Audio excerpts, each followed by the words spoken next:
Why you feel empty even when life looks good. Introduction. We live in an age of abundant success and constant connection, yet millions feel a quiet, persistent ache beneath the surface, emotional emptiness. This isn't the visible pain of failure or isolation, it's the profound disconnection that hides inside productive careers, beautiful homes, and curated social media feeds. This book is an exploration of that hidden void, the feeling of being emotionally absent from your own thriving life. We will examine why modern life, with its obsession with achievement, productivity, and image, trains us to be functional rather than fulfilled. From the exhaustion of constant performance and the survival strategies learned in childhood, to the crisis of meaning and the isolating nature of modern connectivity, each chapter unpacks the systems that lead to self-abandonment. This is not a guide to quick fixes or perfection.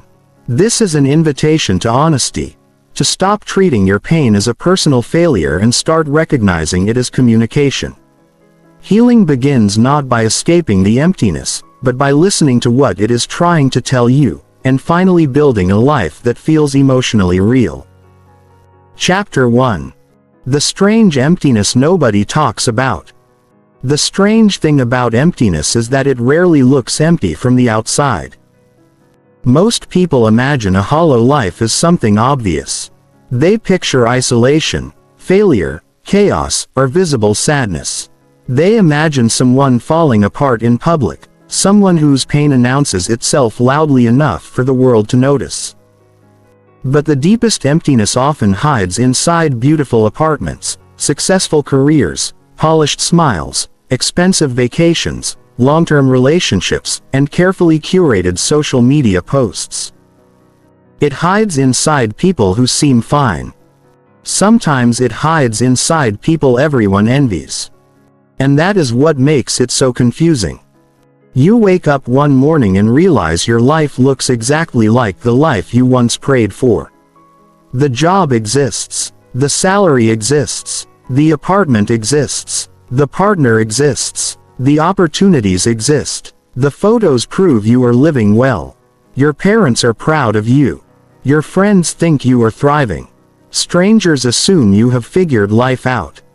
Yet beneath all of it, there is a quiet, unbearable question you cannot escape. Why do I still feel empty? At first, you try to ignore it. You assume it is stress. You assume you need a vacation. You assume you are simply tired. Maybe you buy something new. Maybe you distract yourself with work. Maybe you scroll endlessly through your phone at night trying not to think too hard. Maybe you convince yourself you are being dramatic because objectively your life is good. That phrase becomes a prison for many people. But my life is good. As if gratitude should erase emotional pain. As if external comfort automatically creates internal peace. As if suffering only belongs to people whose pain is visible. But emotional emptiness does not care how successful you are. It does not care how attractive you are. It does not care how many followers you have, how educated you are, or how impressive your resume looks. A person can win every external reward society offers and still feel emotionally disconnected from themselves. In fact, some of the emptiest people become experts at looking fulfilled. Because performance is easier than honesty. The life everyone wanted. Daniel sat alone in his apartment overlooking the city skyline, staring at the blue glow of his television without actually watching it. The apartment was beautiful. Floor-to-ceiling windows, minimalist furniture, clean counters, designer lighting, the kind of place people photographed for inspiration online. At 34 years old, he had everything he once believed would make him feel complete. He worked at a prestigious consulting firm. He earned more money than his parents ever dreamed possible. He traveled internationally. People respected him. When he posted photos online, old classmates messaged him saying things like, "Living the dream. You made it. So proud of you." And every time he read those messages, he felt something strange. Not pride. Not joy. Just distance. As if people were congratulating a version of him that no longer felt real. That night, after another 12-hour workday, he heated leftovers in silence and sat at the kitchen counter staring at nothing. The room was quiet except for the low hum of the refrigerator. He should have felt satisfied. Instead, he felt numb. Not devastated. Not heartbroken. Not suicidal. Just absent. Like his spirit had quietly left the room months ago and forgotten to come back. The worst part was that he could not explain why. Nothing was technically wrong. And because nothing was technically wrong, he felt guilty for feeling the way he did. So he said nothing. He kept working. Kept smiling. Kept answering, "I'm good," every time someone asked how he was doing. But late at night, when the distractions faded, he felt the truth waiting underneath everything. He did not know who he was anymore. And he was terrified that this empty feeling might never leave. The emptiness modern society cannot explain. One of the greatest emotional contradictions of modern life is this. Human beings have more convenience, stimulation, entertainment, and technological advancement than ever before, yet millions feel emotionally disconnected from themselves. We are surrounded by constant activity but starving for meaning. Connected to everyone but deeply lonely. Overstimulated but emotionally numb. Productive but spiritually exhausted. Modern culture teaches people how to achieve. It rarely teaches people how to feel alive. From an early age, many people are trained to become functional rather than fulfilled. You learn how to perform. How to impress. How to compete. How to produce. How to appear successful. But emotional awareness, inner peace, self-understanding, authenticity, those things are often treated as secondary. Or worse, unnecessary. Many people spend their entire lives chasing milestones without ever asking themselves a dangerous question. What if the life I'm building doesn't emotionally nourish me? That question scares people because it threatens the entire structure of socially approved success. Because if achievement alone cannot create fulfillment, then many people have spent years climbing ladders leaning against the wrong walls. And that realization can feel terrifying. Emotional numbness is not the same as sadness. Many people misunderstand emptiness because they expect emotional pain to feel dramatic. But emptiness often feels quieter than sadness. Sadness still feels alive. Sadness moves. Sadness cries. Sadness expresses. Emptiness feels emotionally muted. Like life is happening around you instead of inside you. You laugh, but the laughter feels thin. You accomplish things, but the excitement disappears quickly. You spend time with people, but still feel alone afterward. You wake up every morning already emotionally tired. Nothing feels deeply wrong. But nothing feels deeply right either. That emotional flatness confuses people because it lacks obvious explanation. There is no visible disaster. No catastrophic event. No singular moment you can point to and say, "That's why I feel this way." Instead, emptiness often develops slowly. Quietly. Accumulating over years of emotional suppression, chronic stress, disconnection, overstimulation, people-pleasing, unresolved pain, and living according to expectations that do not truly belong to you. Until one day you realize you have become emotionally disconnected from your own life. The addiction to distraction. Most people do not realize how much of modern life is designed to prevent self-reflection. Silence has become uncomfortable. Stillness feels threatening. The moment discomfort appears, distraction arrives instantly. Notifications. Videos. Music. Podcasts. Scrolling. Work. Shopping. food, dating apps, endless stimulation. Many people have become experts at staying busy because busyness protects them from confronting themselves. If you are constantly distracted, you never have to sit alone with the deeper questions. You never have to ask, am I actually happy? Do I even know myself anymore? What am I running from? Distraction temporarily relieves emptiness while quietly deepening it underneath. Because unresolved emotional disconnection does not disappear simply because attention moves elsewhere. It waits patiently until silence returns. That is why so many people feel anxious the moment life slows down. Not because slowing down is dangerous, but because stillness removes the distractions protecting them from their inner reality. The dangerous myth of, once I achieve this. Human beings are natural meaning-seeking creatures. We constantly attach emotional hope to future milestones. Once I get the promotion. Once I make more money. Once I move cities. Once I find a relationship. Once I lose weight. Once people recognize me. Then I'll finally feel fulfilled. Hope itself is not the problem. The problem is believing fulfillment exists permanently in the next achievement. Because achievements create temporary emotional highs, not lasting emotional wholeness. And when people finally reach the goals they spent years chasing, they often experience an emotional crash nobody prepared them for. The excitement fades. The novelty disappears. And suddenly they are left alone with themselves again. Only now the illusion is gone. Now they can no longer blame unhappiness on not having enough success. Now they must confront something more uncomfortable. The possibility that external success was never capable of healing internal disconnection.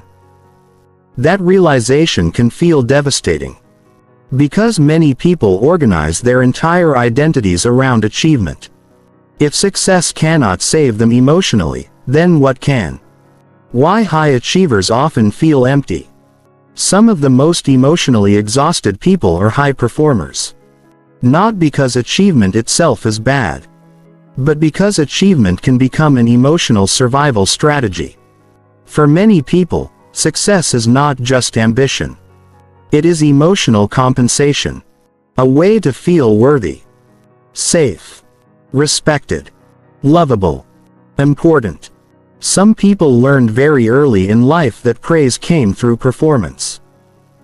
Good grades, good behavior, accomplishments, responsibility, perfection. Over time, achievement stops being something they do and becomes who they are. Their entire self-worth becomes dependent on external validation. The problem with this kind of identity is that it creates conditional self-acceptance. You only feel valuable when producing. Only feel worthy when succeeding. Only feel secure when progressing. Rest becomes guilt. Stillness becomes anxiety. Failure becomes identity collapse. And eventually, exhaustion becomes inevitable. Because no human being can permanently perform their way into emotional peace. The fear of admitting the truth. One of the loneliest experiences in adult life is privately struggling while everyone assumes you are okay. Especially when your life appears successful. People often feel ashamed admitting emptiness because they fear sounding ungrateful. They tell themselves, other people have real problems. I should appreciate what I have. Maybe I'm just weak. But emotional pain does not become invalid simply because someone else is suffering differently. A starving person and a dehydrated person are both in pain. Pain is not a competition. Many emotionally empty people become trapped in silent suffering because they invalidate their own emotions before anyone else can. So they continue performing wellness while internally deteriorating. And the longer someone performs an identity disconnected from their emotional truth, the more exhausted they become. Pretending consumes energy. Suppressing consumes energy. Carrying invisible emotional weight consumes energy. Eventually, many people reach a point where they no longer recognize themselves. Not because they changed suddenly, but because they abandoned themselves gradually. The loneliness of being unseen. At the core of emotional emptiness is often one painful experience. Feeling unseen. Not visually unseen. Emotionally unseen. Many people spend years being appreciated for what they provide rather than understood for who they are. Praised for competence. Valued for usefulness. Admired for image. But rarely deeply known. And being admired is not the same as being understood. A person can receive attention constantly while still feeling emotionally invisible. This happens because surface-level interaction cannot satisfy deeper emotional needs. Humans need more than recognition. They need connection. Honest connection. Safe connection. The kind where performance disappears. The kind where you do not have to earn love by impressing people. The kind where you can exist imperfectly without fear. Unfortunately, modern culture often rewards image over authenticity. People become brands. Relationships become transactional. Vulnerability becomes risky. And slowly, many individuals begin hiding their real emotions to maintain acceptance. But every time someone hides their authentic self to preserve connection, loneliness quietly grows. Because deep down, they know people are connecting with the performance, not the person underneath it. The exhaustion of constant performance. Imagine acting every single day. Not on stage. In life. Acting fine. Acting motivated. Acting emotionally stable. Acting confident. Acting grateful. Acting successful. Even when internally you feel disconnected, exhausted, or emotionally lost. This constant emotional performance creates profound psychological fatigue. Because human beings are not designed to permanently suppress themselves. The nervous system eventually rebels. The body keeps score. And emotional numbness often becomes the brain's defense mechanism against chronic overwhelm. When emotions remain unprocessed long enough, people stop feeling intensely altogether. Not just pain. Joy too. Excitement too. Wonder too. Life becomes emotionally muted. This is why many empty people say things like, "I don't feel sad, I just don't feel much anymore."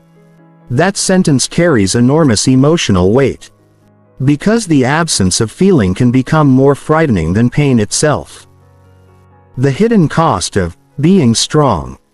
Many people praised for being strong are actually deeply disconnected from their emotional needs. Society often rewards emotional suppression. The reliable one. The calm one. The productive one. The selfless one. The strong one. But strength without emotional honesty eventually becomes emotional isolation. Some people became strong because they never felt safe enough to fall apart. Some became independent because depending on others once led to disappointment. Some became achievers because accomplishment earned them the love they could not access emotionally. Behind many highly functional adults is a younger version of themselves that learned vulnerability felt dangerous. So they adapted. They survived. But survival mode and emotional fulfillment are not the same thing. A person can survive for years without truly feeling alive. What emptiness is trying to tell you? Most people treat emptiness like an enemy. Something to escape. Fix. Silence. Avoid. But what if emptiness is not punishment? What if it is communication? What if the numbness, exhaustion, disconnection, and restlessness are signals rather than failures? Signals that something important inside you has been neglected for too long. Your emotions are not inconveniences. They are information. And emptiness often appears when your external life becomes disconnected from your internal needs. When you constantly ignore yourself. When you live according to expectation instead of truth. When you pursue image instead of meaning. When you suppress emotion long enough to forget what authenticity even feels like. Emptiness can become the mind's way of saying, "This version of life is no longer emotionally sustainable." That realization is painful. But it is also powerful. Because awareness creates the possibility of change. You cannot heal what you refuse to acknowledge. The beginning of honesty. Healing rarely begins with dramatic transformation. Usually, it begins with honesty. Quiet honesty. The kind that happens late at night when distractions finally disappear and you admit something to yourself you have avoided for years. Maybe you are tired of performing. Maybe you no longer want to build your identity around achievement alone. Maybe you want deeper connection. Maybe you want peace instead of constant pressure. Maybe you want to feel emotionally alive again. Maybe you simply want to stop abandoning yourself. That honesty matters. Because emotional emptiness often deepens when people betray their own inner reality. Every time you dismiss your feelings. Every time you silence your needs. Every time you prioritize image over truth. The disconnection grows. But the opposite is also true. Every moment of emotional honesty becomes a small return to yourself. And returning to yourself is where healing begins. You are not alone. Perhaps the most important thing to understand is this. Millions of people secretly feel this way. They wake up exhausted despite sleeping. They scroll endlessly while feeling disconnected. They achieve goals without feeling fulfilled. They smile in public while feeling emotionally absent in private. They wonder why life feels strangely hollow even when everything appears fine. Most never talk about it openly. Because modern culture celebrates visible success while ignoring invisible suffering. But silence does not erase pain. It only isolates people inside it. The truth is that emotional emptiness has become one of the defining experiences of modern adulthood. Not because people are weak. But because many have spent years disconnected from themselves while trying desperately to become who they believed they were supposed to be. And eventually, the soul grows tired of pretending. A different kind of fulfillment. Real fulfillment is not constant happiness. It is not perfection. It is not endless achievement. It is not looking impressive online. Real fulfillment comes from alignment. When your external life and internal truth stop fighting each other. When you no longer abandon yourself for approval. When your relationships contain honesty. When your nervous system finally feels safe enough to rest. When meaning becomes more important than image. When your life feels emotionally real instead of performative. That kind of fulfillment cannot be purchased. It cannot be achieved through status alone. It must be built consciously. Slowly. Honestly. And the first step toward building it is recognizing that your emptiness may not be evidence of failure. It may be evidence that some deeper part of you is asking to be heard. For the first time in a very long time. At 2 in the morning, Daniel stood near the window of his apartment watching the city lights flicker below him. Thousands of windows. Thousands of lives. Thousands of people trying to convince themselves they were okay. For the first time in years, he stopped trying to silence the feeling inside him. He let himself admit it fully. He was exhausted. Not physically. Existentially. And strangely, the moment he stopped pretending everything was fine, something shifted. The emptiness was still there. But beneath it, there was also relief. Because honesty, even painful honesty, feels lighter than performance. And somewhere deep inside himself, beyond the numbness, beyond the exhaustion, beyond the years of emotional suppression, a quiet realization began to emerge. Maybe he did not need a more impressive life. Maybe he needed a more honest one. Chapter 2. When your life becomes a performance. There is a moment that happens to many people long before they realize it. A subtle moment. Quiet enough to go unnoticed. You stop asking yourself what feels true and start asking what looks acceptable. At first, it seems harmless. You adjust your personality slightly depending on who you are around. You hide parts of yourself to avoid conflict. You say yes when you want to say no. You smile when you are exhausted. You shape yourself into someone easier to admire, easier to love, easier to approve of. Over time, these small adjustments become habits. Then survival strategies. Then identity. And eventually, one day, you wake up and realize you have become highly skilled at performing a version of yourself that no longer feels real. This is one of the most painful forms of emptiness because from the outside everything appears functional. People like you. Respect you. Compliment you. You succeed socially, professionally, sometimes even romantically, yet internally, something feels disconnected. Because there is a profound emotional difference between being loved for who you are and being rewarded for the role you perform. Many people spend years receiving approval without ever feeling truly known. And approval without authenticity eventually becomes emotionally exhausting. The first performance. Sophia learned very early that being easy made life smoother. As a child, she rarely caused problems. She did well in school. She stayed quiet during conflict. She comforted others even when she was upset herself. Adults loved describing her the same way, so mature, so responsible, so understanding. At first, those words felt good. Praise always does. But beneath the praise was an invisible lesson she absorbed without realizing it. Love came more easily when she made herself emotionally convenient. So she adapted. She learned how to read people quickly, learned what earned approval, learned which emotions made others uncomfortable, learned how to hide disappointment behind politeness, learned how to suppress anger before it became unacceptable. By the time she reached adulthood, she had become exceptional at being what others needed. Employers loved her. Friends relied on her. Relationships revolved around her emotional labor. Everyone described her as dependable, strong, selfless. But beneath her competence was exhaustion. Because she no longer knew where her performance ended and her real self began.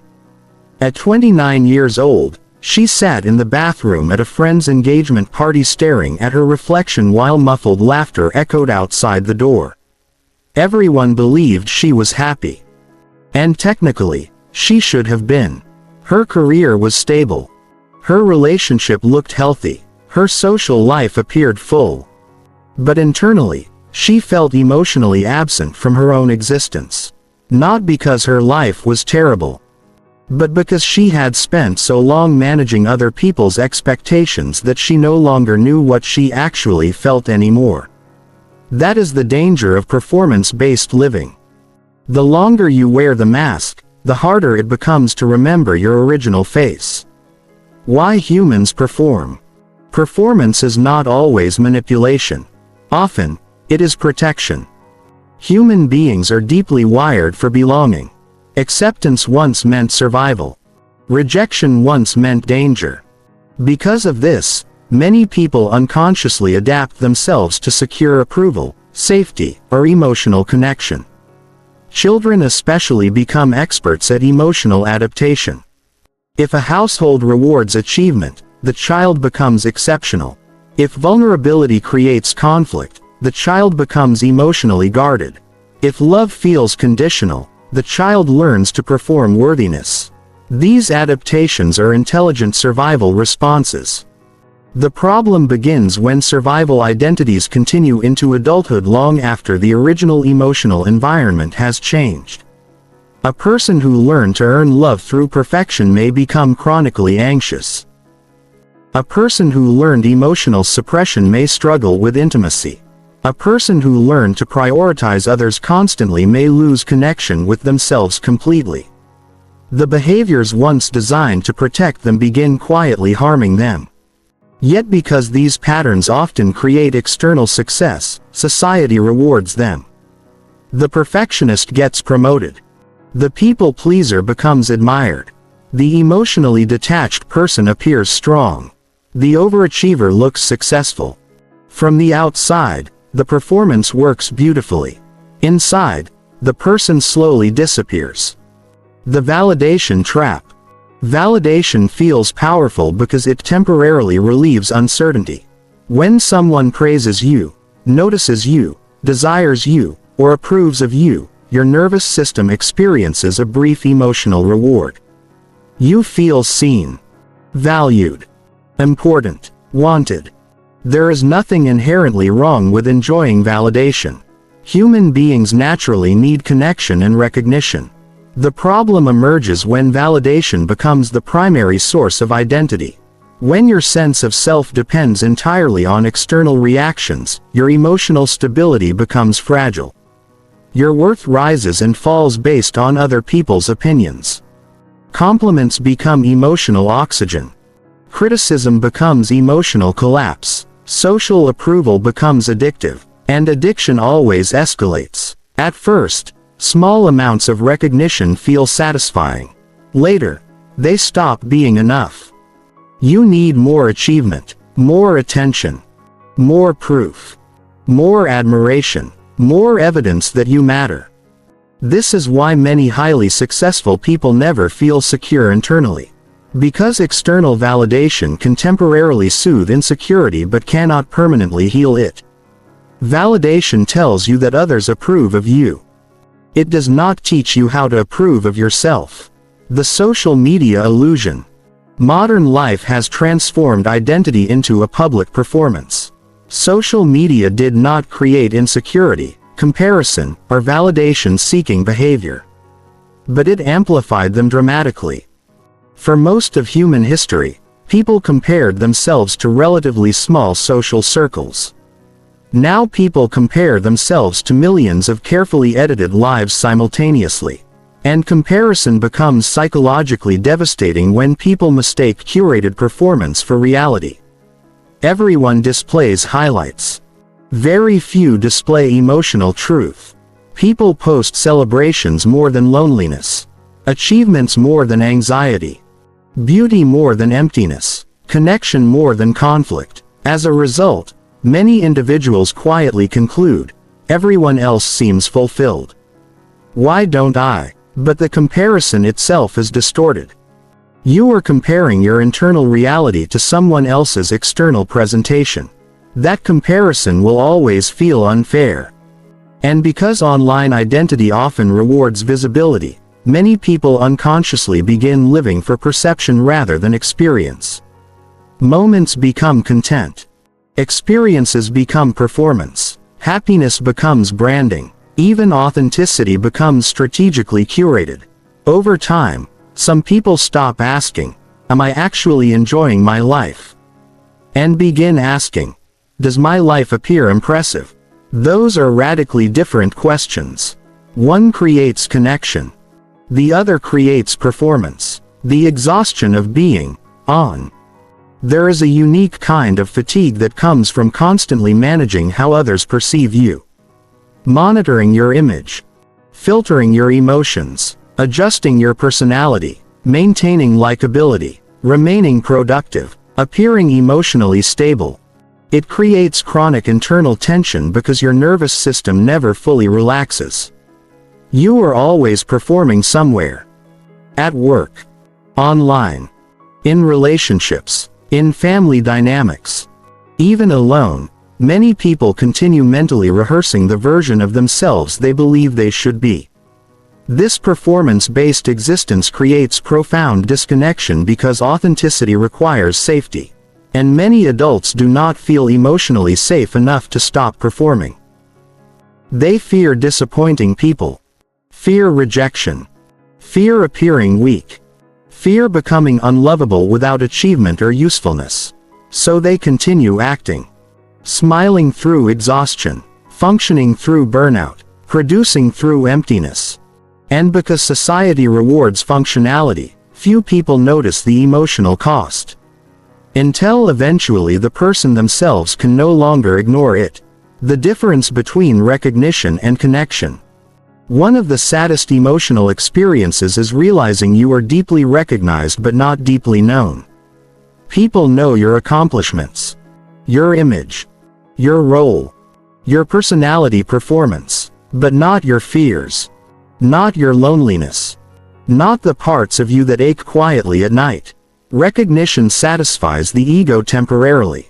Connection nourishes the soul. Recognition says, I see what you do. Connection says, I see who you are. Recognition admires performance. Connection accepts humanity. This distinction matters because many emotionally empty people have abundant recognition but very little genuine emotional intimacy.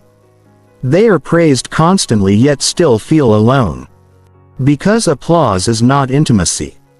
Attention is not understanding. Visibility is not love. And a person can become surrounded by admiration while starving emotionally underneath it.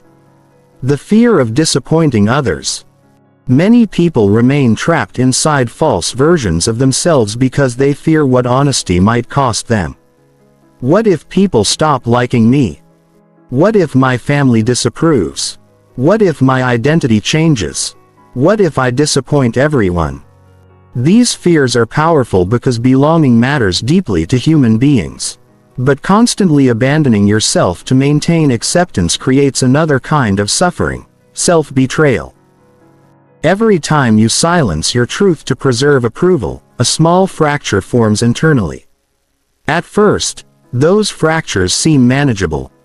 Eventually, they become disconnection. You lose touch with your preferences, your emotions, your boundaries, your intuition, your desires. Your authentic identity becomes buried underneath years of adaptation.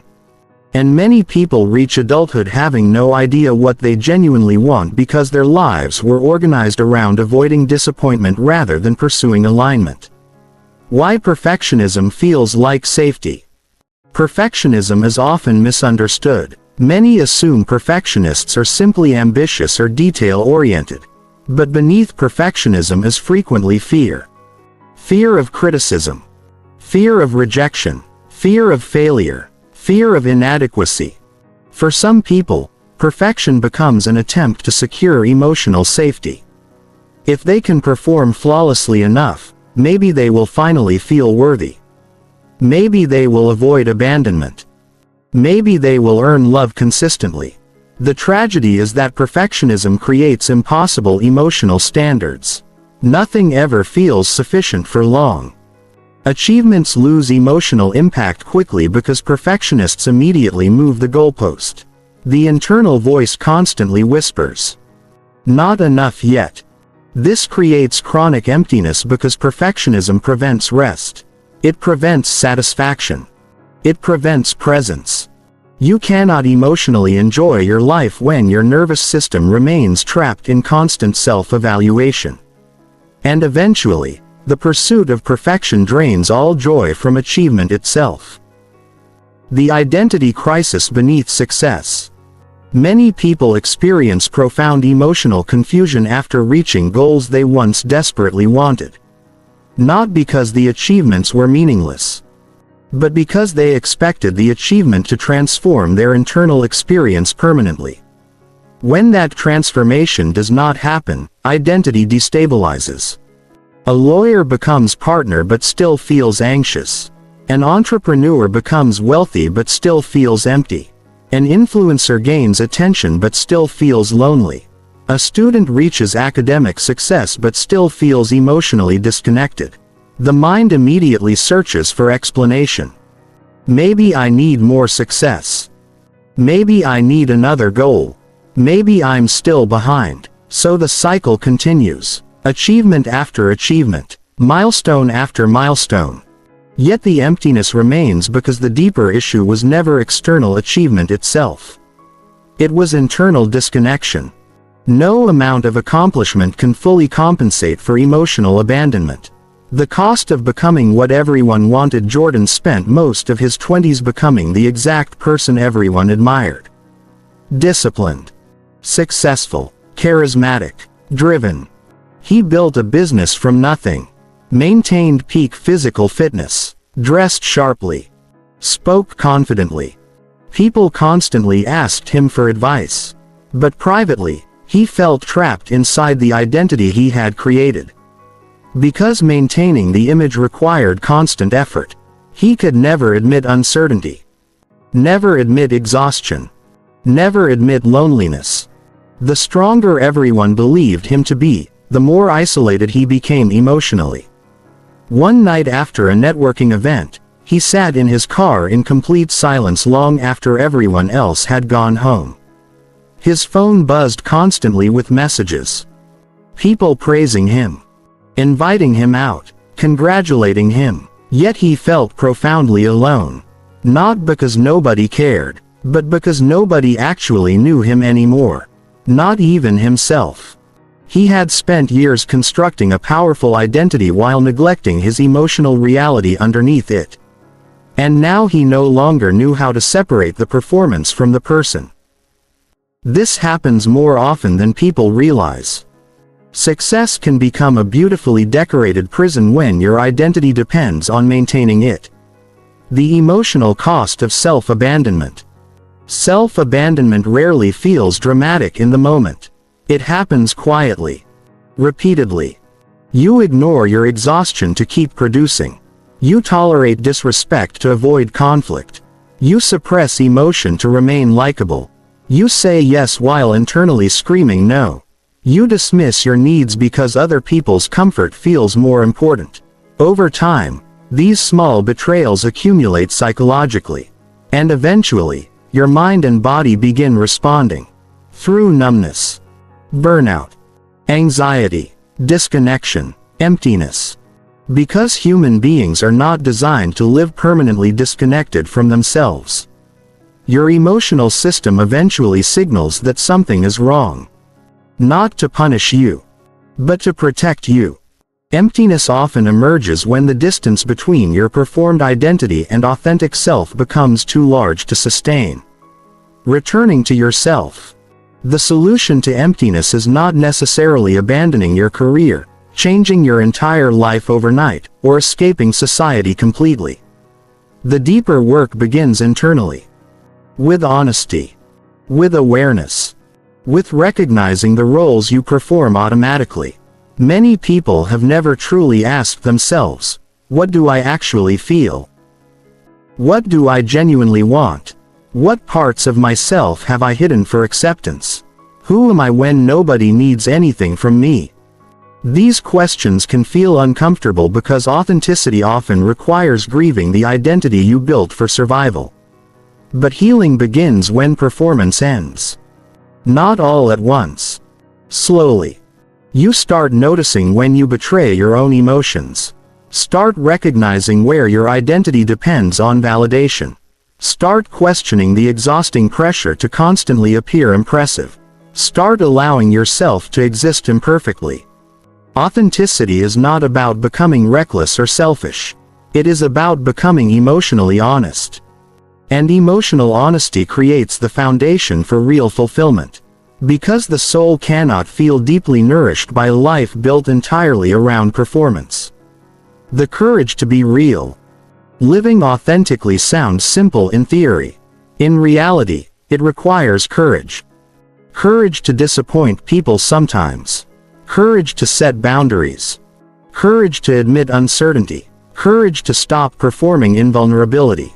Courage to let people see the parts of you that are not polished.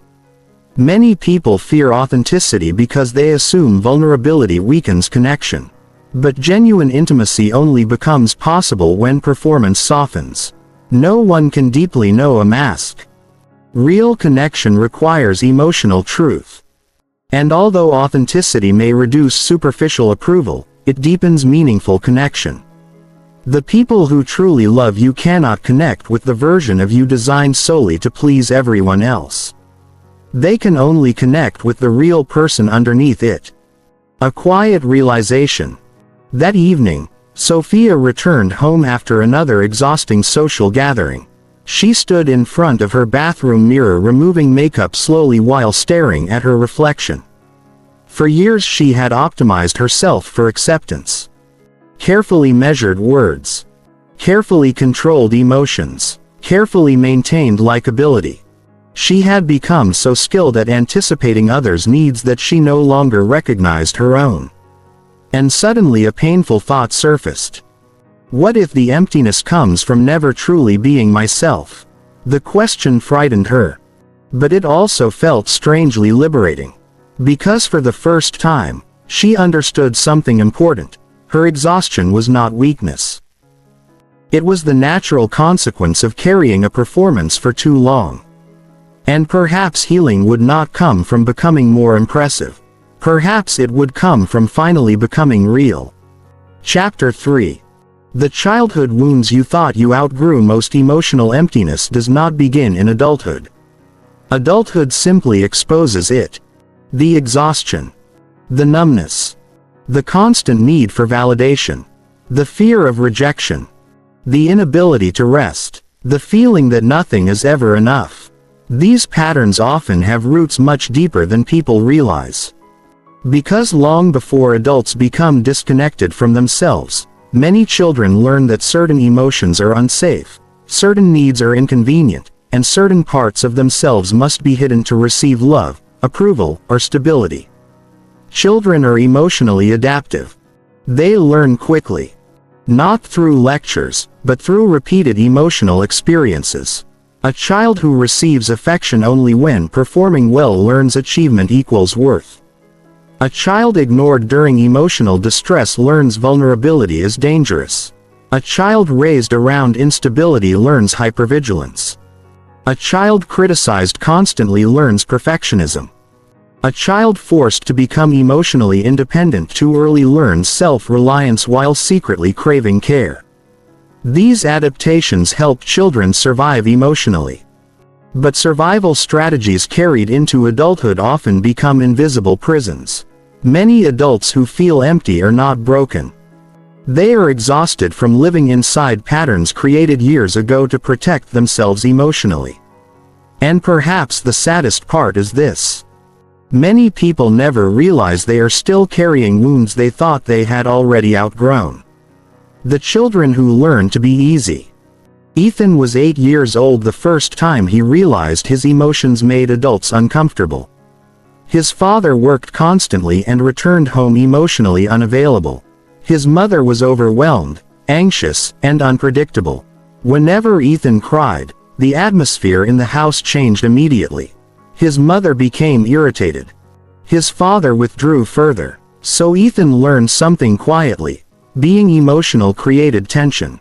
Being good created peace. Over time, he stopped expressing sadness openly. Stopped asking for comfort. Stopped expecting emotional support. Instead, he became easy. Independent. Quiet. Helpful. Teachers praised him for his maturity. Relatives admired how little trouble he caused. Nobody noticed that beneath his calm behavior was emotional loneliness. Children often sacrifice authenticity for attachment because attachment feels essential for survival. If expressing needs threatens connection, many children unconsciously suppress those needs. Not because they are weak. Because they are adaptive. And those adaptations can become deeply ingrained identities. Years later, Ethan became the kind of adult everyone depended on. Responsible. Reliable. Calm under pressure. But privately, he struggled to understand his own emotions. He rarely asked for help. Rarely trusted people fully. Rarely allowed himself vulnerability. And despite appearing stable externally, he constantly felt emotionally disconnected inside. Not because he lacked intelligence. Not because he lacked discipline, but because emotional self-abandonment had become automatic. He learned to survive by disconnecting from his own needs. And eventually, he forgot they existed at all. Emotional neglect is often invisible. When people think about childhood wounds, they often imagine obvious abuse or dramatic trauma. But emotional neglect is quieter, harder to recognize. A child may grow up with food, shelter, education, and opportunities while still experiencing profound emotional deprivation.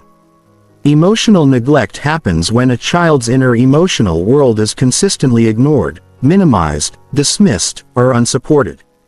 Not necessarily maliciously. Sometimes parents are simply emotionally unavailable themselves. Overwhelmed, immature, traumatized, distracted, emotionally disconnected. The child learns something devastating. My feelings do not matter. Or worse, my feelings are a burden.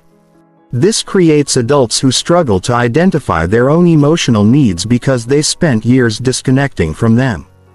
Many emotionally neglected adults become highly functional. They work hard, achieve success, handle responsibilities independently, but internally, they feel strangely empty and emotionally unseen. Because emotional nourishment is different from material provision. A child does not simply need survival. A child needs emotional attunement. To feel seen, comforted, safe, understood. Without that emotional connection, many people grow into adults who appear competent while carrying profound internal loneliness. Conditional love and achievement-based worth. Some children receive love consistently. Others receive love conditionally, not always intentionally, but conditionally nonetheless. Affection after success, praise after achievement, attention after performance, approval after obedience. The message becomes clear: you are most lovable when you succeed. This creates adults who unconsciously equate worth with productivity. Rest becomes guilt. Failure becomes shame. Achievement becomes emotional survival. And because society rewards high performance, these individuals often appear highly successful externally. But internally, they remain trapped in an exhausting cycle. No accomplishment feels emotionally sufficient for long because the original wound was never about achievement. It was about worthiness. A person who believes they must constantly earn love can never fully relax emotionally. They may become addicted to accomplishment not because they genuinely enjoy achievement, but because achievement temporarily silences deeper fears: fear of inadequacy, fear of rejection, fear of not being enough. This is why some people continue chasing more success long after they already have enough. The goal is no longer achievement itself. The goal is emotional security. But external success cannot permanently heal internal insecurity. The nervous system eventually notices the difference. The nervous system remembers everything. Many people believe childhood only affects them psychologically. In reality, emotional experiences shape the nervous system itself.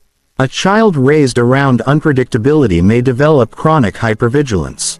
A child exposed to emotional criticism may become highly self-monitoring. A child forced to suppress emotions may disconnect from bodily awareness altogether. The body adapts to emotional environments long before the conscious mind fully understands them. This is why many adults logically know they are safe while emotionally still feeling anxious, disconnected, or emotionally guarded. Their nervous systems learn survival patterns early. And survival patterns do not disappear automatically with age. A person raised around emotional instability may struggle to relax even in peaceful environments. A person raised with conditional approval may panic during failure. A person emotionally neglected as a child may struggle to believe others genuinely care for them. The body remembers emotional history even when the mind tries to move on. And emptiness often emerges when people spend years functioning in survival mode without realizing it. Because survival mode prioritizes protection, not emotional fulfillment. Emotional suppression is survival. Many adults who struggle emotionally were once children who learned to suppress emotion for safety. Some households punished vulnerability. Some mocked sensitivity. Some ignored emotional needs entirely. Some demanded strength prematurely. Children adapt by disconnecting from feelings they believe are unacceptable. The child who was shamed for crying becomes emotionally detached. The child who was punished for anger becomes passive. The child who comforted emotionally unstable parents becomes hyper-responsible. These patterns continue automatically into adulthood. And because emotional suppression often increases external functionality, it can remain unnoticed for years. A person may appear composed while internally disconnected from themselves entirely. Eventually, however, suppressed emotion creates consequences. Anxiety, burnout, emotional numbness, relationship difficulties, chronic emptiness.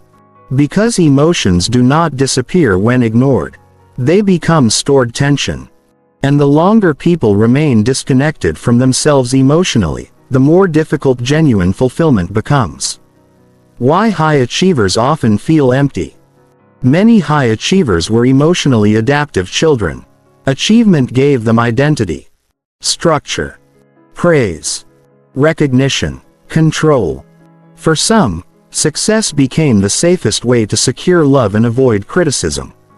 Over time, productivity became emotionally fused with worthiness. This creates adults who feel deeply uncomfortable doing nothing. They constantly need goals, progress, results, external proof of value. But this creates a dangerous emotional trap. Because self-worth tied entirely to achievement becomes unstable. What happens when productivity slows? When failure occurs? When burnout arrives? When external success stops creating emotional satisfaction? Many people experience identity crises precisely because they built their emotional security around performance. Without constant achievement, they no longer know how to feel valuable.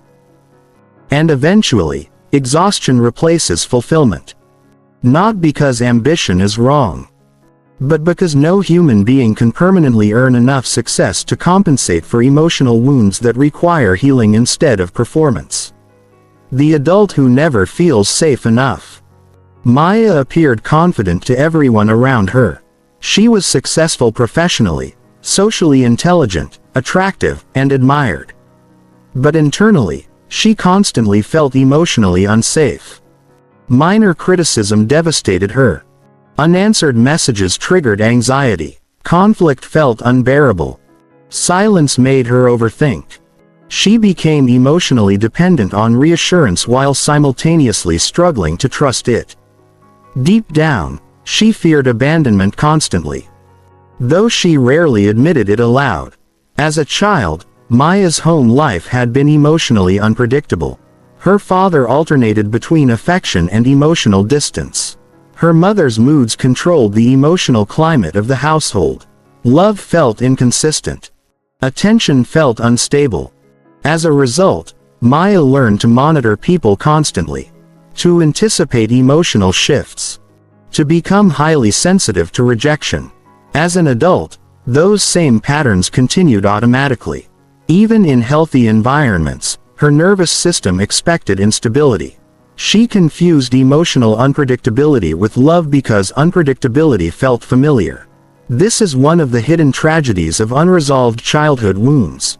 People often recreate emotional environments that resemble what shaped them originally. Not consciously, but because the nervous system confuses familiarity with safety. The loneliness of hyper-independence. Some childhood wounds create the opposite pattern. Instead of emotional dependence, they create extreme independence. Children who learned others were emotionally unreliable often stop asking for help altogether. They become self-sufficient early. Handle problems alone. Suppress vulnerability. Avoid depending on people emotionally. Society praises these individuals heavily. They appear strong, capable, Independent. But hyper-independence is often a trauma response disguised as strength. Because true emotional security includes the ability to rely on others safely. People who never learn safe dependence often experience deep loneliness while appearing highly functional externally. They crave intimacy but fear needing anyone. They want connection but struggle trusting it. They isolate emotionally while convincing themselves they do not need support. And beneath that independence is often grief. The grief of never fully feeling emotionally held. The emotional inheritance of generations. Many parents unintentionally pass emotional wounds to their children.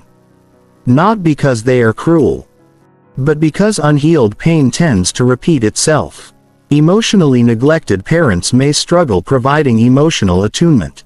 Parents raised around suppression may avoid vulnerability entirely.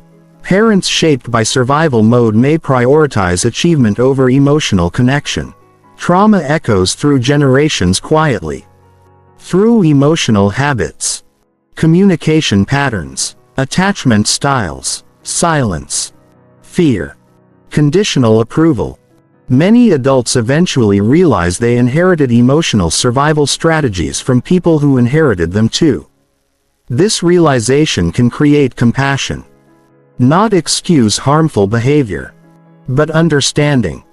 Because emotionally wounded people often raise children while still emotionally wounded themselves. And healing frequently begins when someone becomes conscious enough to interrupt the pattern. The grief of realizing what you needed. One of the hardest parts of emotional healing is acknowledging what was missing. Many people minimize their childhood experiences because others had it worse. But healing requires honesty. A child can be materially provided for and emotionally lonely simultaneously. A person can love their parents while recognizing emotional wounds exist. Acknowledging unmet needs is not betrayal. It is awareness. And awareness allows healing. Often, adults begin grieving not only painful experiences but the emotional support they never received. The comfort, safety, validation, protection, consistency, affection, understanding. This grief can feel overwhelming because it forces people to confront how long they survived emotionally unsupported. But grieving unmet needs is part of reconnecting with yourself. You cannot nurture wounds you refuse to acknowledge exist. Reconnecting with the inner self. Healing childhood wounds does not mean blaming the past forever. It means understanding how the past shaped your present emotional reality. Awareness creates choice. A person who recognizes people-pleasing patterns can begin setting boundaries. A person who recognizes achievement addiction can begin separating worth from productivity. A person who recognizes emotional suppression can begin learning vulnerability safely. Healing begins when unconscious survival patterns become conscious. And perhaps most importantly, healing requires self-compassion. Many emotionally empty adults attack themselves for struggling. Why can't I just be happy? Why am I like this? Why do I feel empty when my life looks fine? But self-criticism often deepens the wound. Because many people already spent years believing their emotions were unacceptable. Healing begins when you stop treating your pain as evidence of weakness. Your patterns once protected you. Your nervous system adapted intelligently. You survived emotionally the best way you knew how. Now the task is not survival alone. Now the task is learning how to live. The difference between survival and fulfillment: survival mode prioritizes protection. Fulfillment requires connection. Survival says, avoid rejection, avoid conflict, stay productive, stay safe, stay needed, stay useful. Fulfillment asks different questions. What feels meaningful? What feels emotionally true? What relationships feel safe? What kind of life actually nourishes me? Many people reach adulthood having mastered survival while never learning fulfillment. And emptiness often emerges precisely at that intersection. When survival strategies continue long after immediate danger has passed, The nervous system remains trapped in old patterns while the soul quietly longs for something deeper. Rest. Authenticity. Connection. Peace. Meaning. Belonging. Not performance-based belonging. Real belonging. The kind where you no longer have to earn your humanity. Returning to the child within you. At 36 years old, Ethan sat alone in his apartment after another exhausting workweek. His laptop remained open beside him, emails still flooding the screen late into the evening. For years, work had given him structure, identity, worth.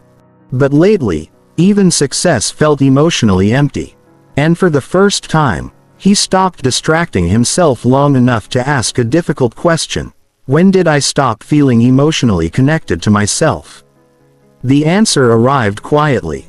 Not from adulthood. From much earlier. From years of suppressing emotion. Years of being easy. Years of handling everything alone. Years of believing his needs mattered less than everyone else's comfort. Suddenly, he understood something painful. The emptiness he felt now was not random.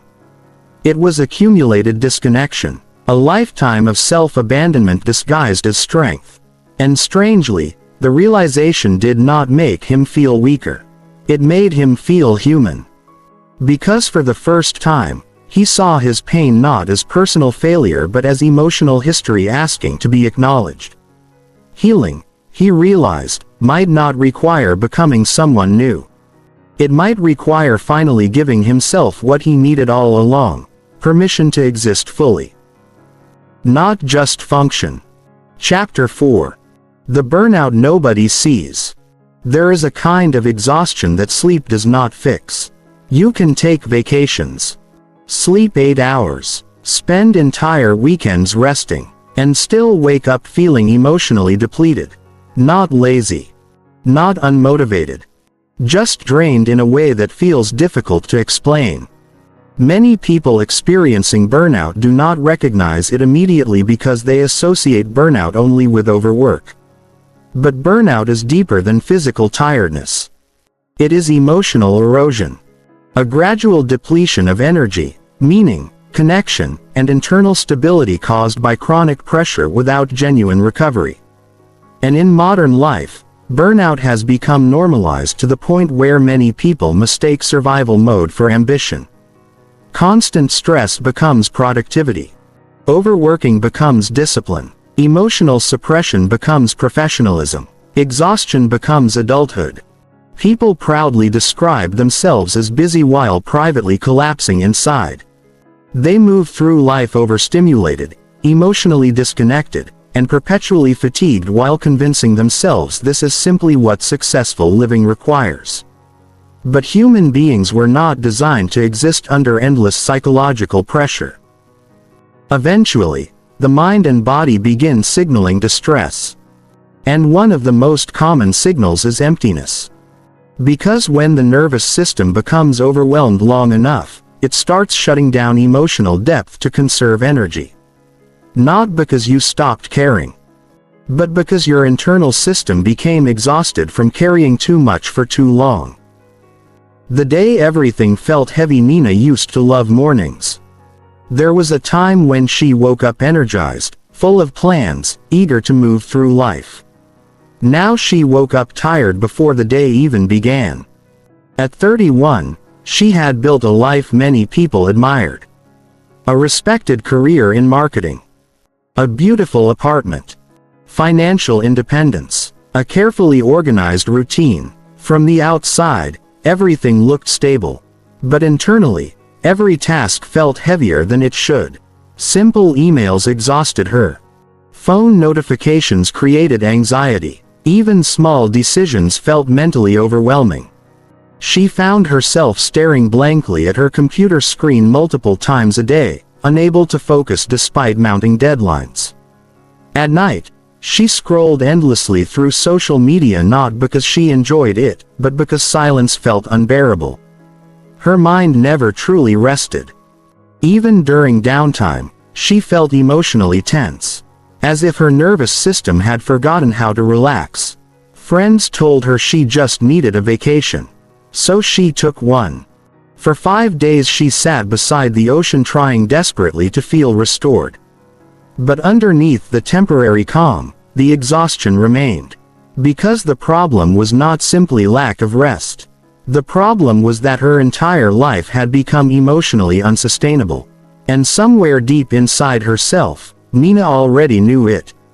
Burnout is more than work exhaustion. Modern culture often treats burnout as a productivity issue. Too many hours. Too much responsibility. Too little balance. While those factors matter, burnout is ultimately an emotional and nervous system issue. Burnout occurs when the body and mind remain trapped in prolonged stress without sufficient emotional recovery. This stress may come from work. But it can also come from emotional suppression, people-pleasing, chronic anxiety, relationship instability, financial fear, social pressure, trauma, perfectionism, constant stimulation, internal self-criticism. Many people experiencing burnout are not simply working too much. They are emotionally carrying too much. They are constantly performing, adapting, suppressing, managing, and surviving without ever feeling safe enough to fully exhale. The nervous system stays activated for so long that exhaustion becomes chronic.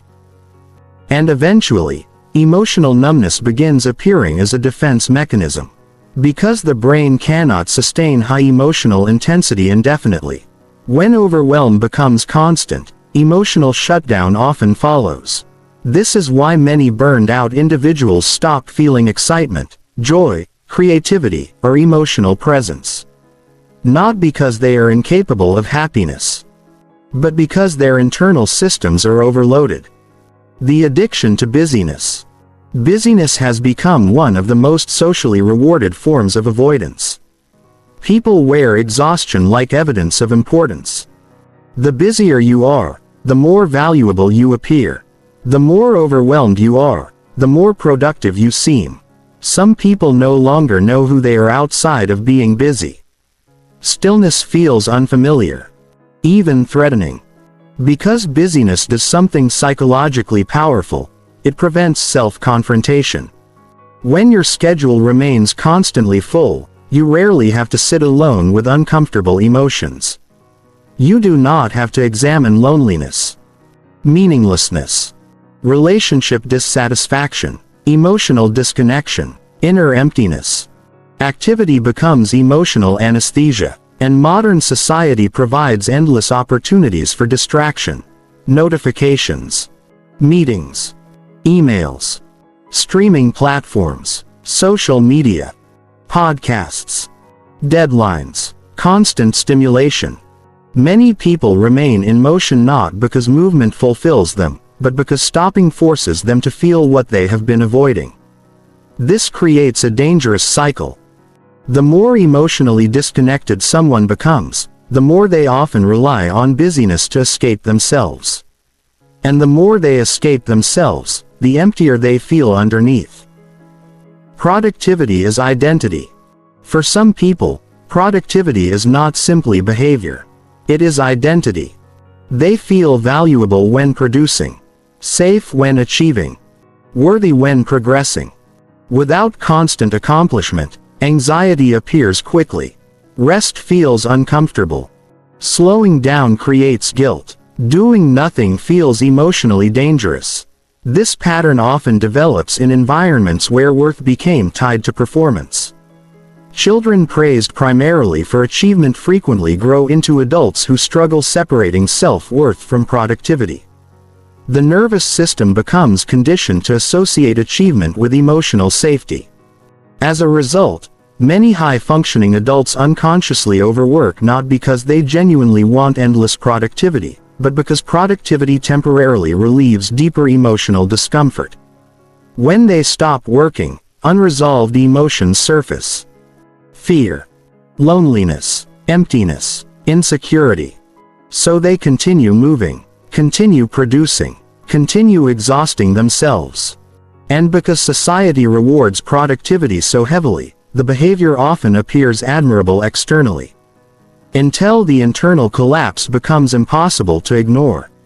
Why rest no longer feels restful? One of the clearest signs of nervous system burnout is the inability to truly rest. Many people stop working physically while remaining mentally activated constantly. Their bodies sit still while their minds continue racing. They scroll endlessly, overthink continuously, feel guilty relaxing, struggle remaining present. Even vacations become emotionally unfulfilling because the nervous system itself remains dysregulated. This happens because chronic stress changes how the brain and body operate. When stress becomes prolonged, the nervous system adapts by remaining hyper-alert. The body begins expecting pressure constantly. Rest feels unfamiliar. Stillness feels unsafe. Some individuals even become uncomfortable in peaceful environments because their internal systems have adapted to chaos, urgency, and overstimulation. As a result, they confuse adrenaline with normal functioning. Without constant stimulation, they feel restless or emotionally flat. This creates a heartbreaking paradox. The very people who need rest most deeply often struggle to receive it.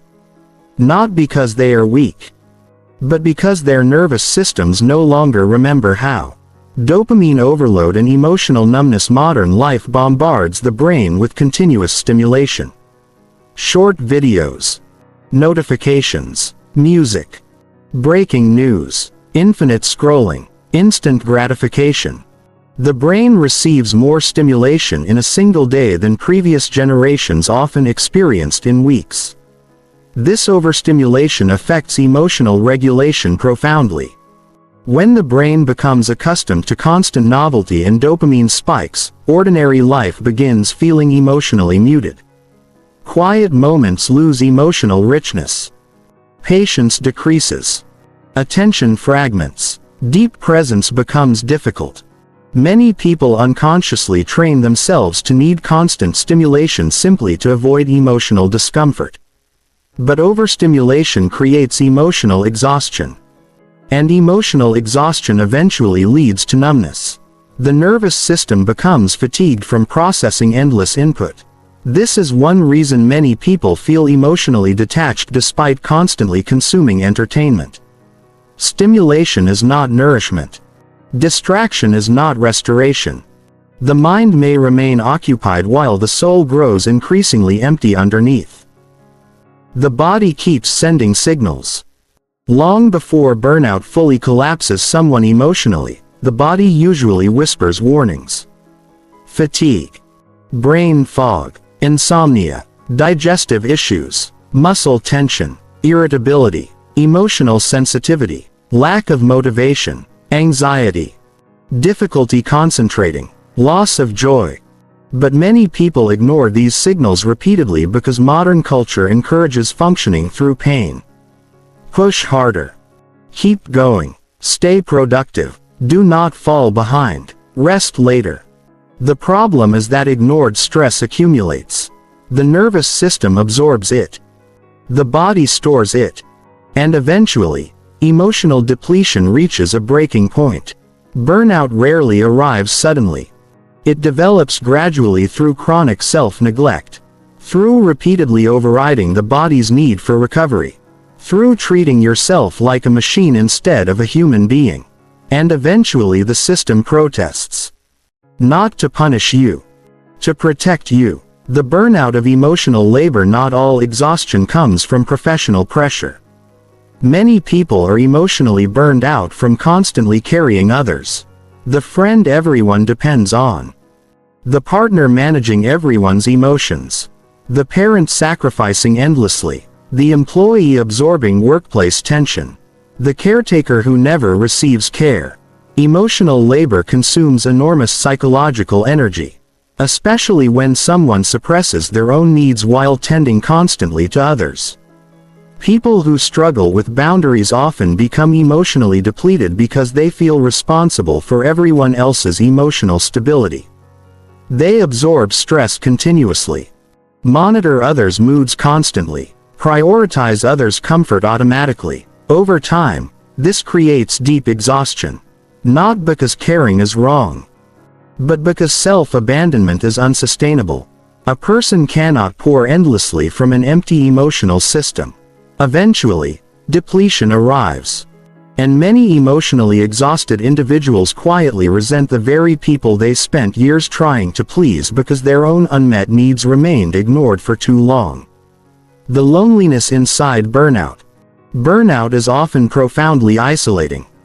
Many exhausted people feel unable to explain what they are experiencing because externally their lives still appear functional. They continue working, continue showing up, continue smiling.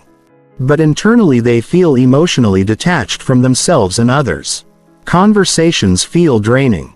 Social interaction requires effort. Even activities once enjoyed feel emotionally distant. And because high-functioning burnout often remains invisible, many people suffer silently for years. Others may describe them as successful while they privately feel emotionally hollow. This disconnect creates additional loneliness. Because being misunderstood intensifies emotional exhaustion. Some burned-out individuals even begin questioning themselves. Why can't I handle life anymore? What's wrong with me? Why do simple things feel so difficult? But burnout is not weakness. It is accumulated overload. A nervous system that has carried too much pressure for too long. Relearning slowness. Healing burnout requires more than temporary escape. It requires rebuilding your relationship with rest, time, productivity, and self-worth. For many people, this feels deeply uncomfortable initially. Slowing down forces confrontation with emotions previously hidden beneath constant activity. But healing cannot occur while the nervous system remains trapped in continuous survival mode. Recovery requires safety, stillness, presence, emotional honesty. This does not mean abandoning responsibility completely. It means learning that your humanity exists beyond productivity. That rest is not laziness. That slowing down is not failure. That your worth does not disappear when you stop performing constantly. Some people discover during burnout recovery that they have spent years living according to systems that emotionally depleted them. Careers disconnected from meaning. Relationships lacking reciprocity. Schedules built around pressure rather than nourishment. Healing often requires reevaluating not just habits, but values. Because no amount of self-care can fully compensate for a life structure that continuously violates your emotional needs. The fear beneath overworking. Many overworking individuals are not driven solely by ambition. They are driven by fear. Fear of inadequacy. Fear of slowing down. Fear of failure. Fear of irrelevance. Fear of confronting themselves without distraction. Productivity becomes emotional protection. As long as they keep moving, they can avoid deeper emotional pain waiting underneath. But eventually the body interrupts. The nervous system demands attention. And burnout forces a confrontation many people postponed for years. What am I actually running toward? And perhaps more importantly, what am I running away from? These questions can feel destabilizing. But they are also necessary. Because burnout often reveals truths people were too distracted to acknowledge earlier. Learning to feel alive again. Recovery from burnout is not simply about becoming functional again. It is about becoming emotionally connected again. Many exhausted people no longer remember what genuine presence feels like. They survive days mechanically, move through routines automatically, exist constantly overstimulated yet emotionally disconnected. Healing requires restoring emotional depth gradually.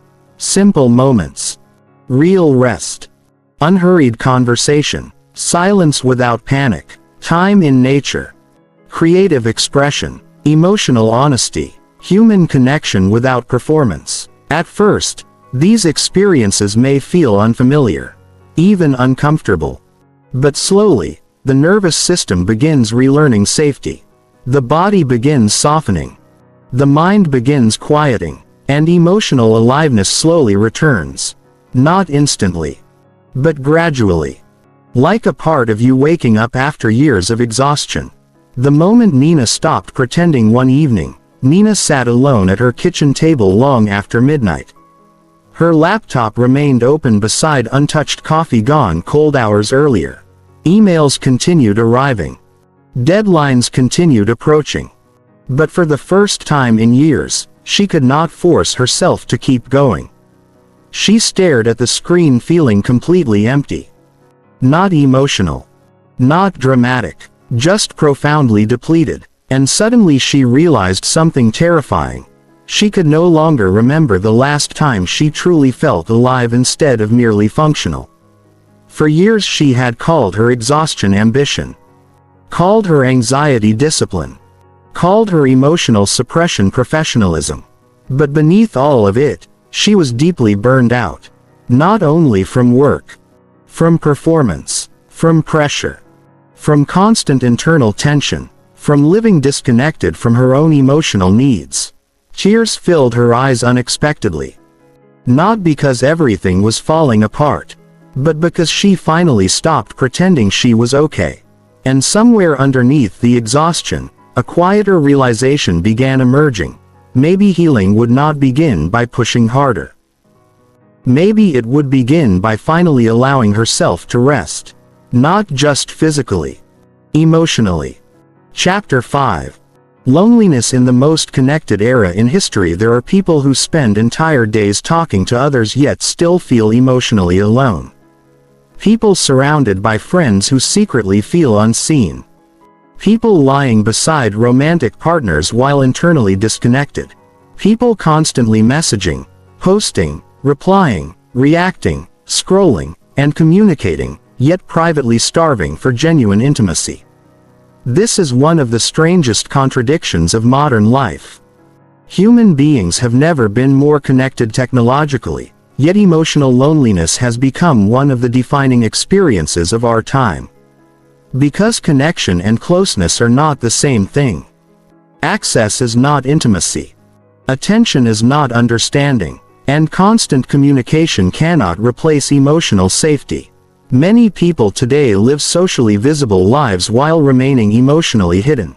They maintain friendships, relationships, careers, and online identities while quietly carrying the painful feeling that nobody truly knows them. Sometimes not even themselves. And loneliness of this kind creates a very specific form of emptiness. Not the emptiness of physical isolation. The emptiness of emotional invisibility. Surrounded but unknown. Aaron sat across from 6 friends at dinner while laughter filled the restaurant around him. Everyone seemed relaxed. Conversations overlapped loudly. Stories moved quickly. Phones flashed constantly across the table. From the outside, it looked like connection. But Aaron felt strangely absent. He smiled when expected. Contributed when necessary. Nodded during conversations. Yet internally, he felt disconnected from the entire experience. Nobody at the table knew he had spent the previous week struggling emotionally. Nobody knew he felt exhausted constantly. Nobody knew he had begun questioning whether his life felt meaningful anymore. And perhaps most painfully, nobody asked. Not because they were cruel. Because modern social interaction often prioritizes stimulation over depth. People discuss productivity, entertainment, work, trends, updates, memes, plans, surface-level events. But genuine emotional honesty has become increasingly rare. Vulnerability feels risky. Depth feels uncomfortable. Silence feels awkward. So many relationships remain emotionally shallow despite constant interaction. Aaron left dinner that night feeling lonelier than he had before arriving.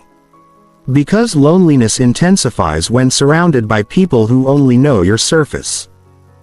Why humans need emotional connection. Human beings are biologically wired for connection. Not superficial interaction. Deep emotional attachment. For most of human history, survival depended on meaningful social bonds. Belonging was essential. Isolation signaled danger. This need still exists neurologically today. The nervous system responds profoundly to emotional safety, intimacy, and relational trust. When people feel genuinely seen and emotionally accepted, stress decreases. Regulation improves. Life feels more manageable. But when emotional connection is missing, loneliness affects both psychological and physical health deeply. Research consistently shows chronic loneliness increases anxiety, depression, stress hormones, inflammation, and emotional instability. Yet many people misunderstand loneliness. They assume it simply means being alone physically. In reality, some of the loneliest people are socially active. Because loneliness is not the absence of people. It is the absence of emotional closeness. A person can have hundreds of acquaintances while lacking even one relationship where they feel fully understood. And emotional starvation eventually creates emptiness no amount of casual interaction can satisfy. The fear of being truly seen. One reason emotional intimacy has become difficult is that many people fear vulnerability deeply. Being emotionally honest means risking rejection, misunderstanding, judgment, abandonment, exposure.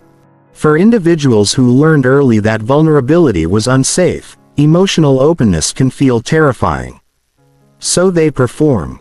Stay agreeable, stay funny, stay impressive, stay emotionally controlled, but genuine connection cannot develop without honesty. And many adults unknowingly build relationships around performance rather than authenticity. Friendships formed around convenience. Romantic relationships maintained through roles. Conversations centered around image management instead of emotional truth. Over time, people become deeply lonely while remaining relationally busy. Because intimacy requires allowing someone to encounter the parts of you that are imperfect, uncertain, emotional, and human. And many individuals have spent years hiding those parts for survival. Hyperconnectivity and emotional distance technology has transformed communication dramatically. People can contact anyone instantly from anywhere. Yet many individuals feel emotionally farther apart than ever. Why? Because constant access does not automatically create emotional presence. In many ways, modern communication encourages fragmented attention. People half listen while scrolling, respond while distracted, maintain conversations without emotional engagement. Interaction becomes continuous yet shallow. And social media intensifies this dynamic further. People witness endless updates about each other's lives without actually participating emotionally in those lives. You see photos, achievements, vacations, announcements, highlights, but rarely authentic emotional reality. This creates the illusion of closeness without the substance of intimacy. A person may feel socially connected online while remaining emotionally isolated offline. And because the brain still interprets social visibility as connection temporarily, many people mistake stimulation for belonging. But eventually the nervous system notices the difference. You cannot emotionally nourish yourself through performance-based interaction indefinitely. Relationships built on roles. Many relationships survive through roles rather than authenticity. The responsible one, the funny one, the successful one, the caretaker, the strong one, the easygoing one. People unconsciously perform identities within relationships because roles feel predictable and safe. But over time, these performances create emotional distance. A person praised constantly for being strong may feel unable to express vulnerability. Someone valued for being agreeable may suppress conflict entirely. The caretaker may receive dependence without support. The successful person may feel admired but emotionally unseen. And eventually many individuals realize they are loved conditionally within relationships. Loved for the function they provide, not necessarily for their authentic emotional self. This realization can feel devastating. Because human beings do not simply want usefulness. They want acceptance. To feel emotionally safe without constant performance. To feel known beyond the role they play. Romantic loneliness. Some of the deepest loneliness exists inside relationships. Because physical proximity cannot compensate for emotional disconnection. A couple may share a home while living emotionally separate lives. Conversations become logistical. Routines replace intimacy. Conflict remains unresolved. Vulnerability disappears gradually. And eventually both individuals begin feeling emotionally isolated despite remaining together physically. Many people stay in emotionally disconnected relationships because loneliness inside partnership feels less frightening than loneliness alone. But emotional absence within intimacy creates profound emptiness. Especially when individuals stop feeling emotionally understood, valued, or safe with each other. True intimacy requires emotional presence, curiosity, honesty, attention, vulnerability. Without these elements, relationships may continue functioning externally while emotionally deteriorating underneath. And because many adults fear difficult conversations, emotional distance often grows silently over time. The loneliness of high-functioning people. High-functioning individuals often experience unique forms of loneliness. Because competence can become isolating. The person who appears emotionally stable receives less emotional care. The strong one becomes everyone else's support system. The reliable one gets depended upon endlessly. The successful one gets admired rather than understood. Many highly capable adults secretly feel exhausted because they are constantly giving emotional support while rarely receiving it. Others assume they are fine because they appear composed externally. And over time, these individuals begin suppressing their own emotional needs automatically. They become emotionally self-sufficient publicly while privately craving care, softness, understanding, and rest. But asking for support feels uncomfortable because their identity became built around being the stable one. So they continue carrying everything quietly. And loneliness deepens. Not because nobody cares, but because nobody realizes how much pain exists beneath the competence. Why vulnerability feels dangerous. Vulnerability sounds beautiful conceptually. In reality, it can feel terrifying emotionally. Especially for people who experienced betrayal, rejection, criticism, neglect, or emotional invalidation previously. The nervous system remembers relational pain. And once vulnerability becomes associated with danger, many people begin protecting themselves automatically. They reveal controlled versions of themselves. Carefully edited emotions. Partial truths. Safe honesty. Enough openness to maintain connection without risking full emotional exposure. But partial honesty creates partial intimacy. And partial intimacy eventually creates loneliness. Because people cannot feel fully loved while hiding significant parts of themselves constantly. The painful irony is that the very strategies people use to avoid rejection often create the emotional isolation they fear most. Protection becomes imprisonment. Emotional intimacy cannot be rushed. Modern culture encourages speed, fast communication, fast relationships, fast validation, fast entertainment. But emotional intimacy develops slowly, through trust, consistency, honesty, shared vulnerability, presence, real listening. Emotional safety cannot be manufactured instantly. And many people have become so accustomed to quick stimulation that genuine relational depth feels unfamiliar. Some even mistake emotional intensity for intimacy. But intensity and intimacy are different experiences. Real closeness develops gradually through repeated moments of authenticity. Through being emotionally present with another person without performing constantly. This requires patience and courage. Because emotional closeness asks people to remove masks they spent years constructing for protection. Learning to let yourself be known. One of the hardest emotional transitions involves allowing yourself to be truly seen. Not the polished version. Not the socially optimized version. The real version. The uncertain version. The exhausted version. The emotionally human version. Many people fear that if others see their struggles fully, connection will disappear. But authentic intimacy often begins exactly where performance ends. When someone says, "I'm not okay. I feel lost. I feel lonely. I don't know who I am anymore." These moments create opportunities for genuine connection impossible within constant performance. Of course, vulnerability requires discernment. Not everyone is emotionally safe. Not every relationship deserves complete openness.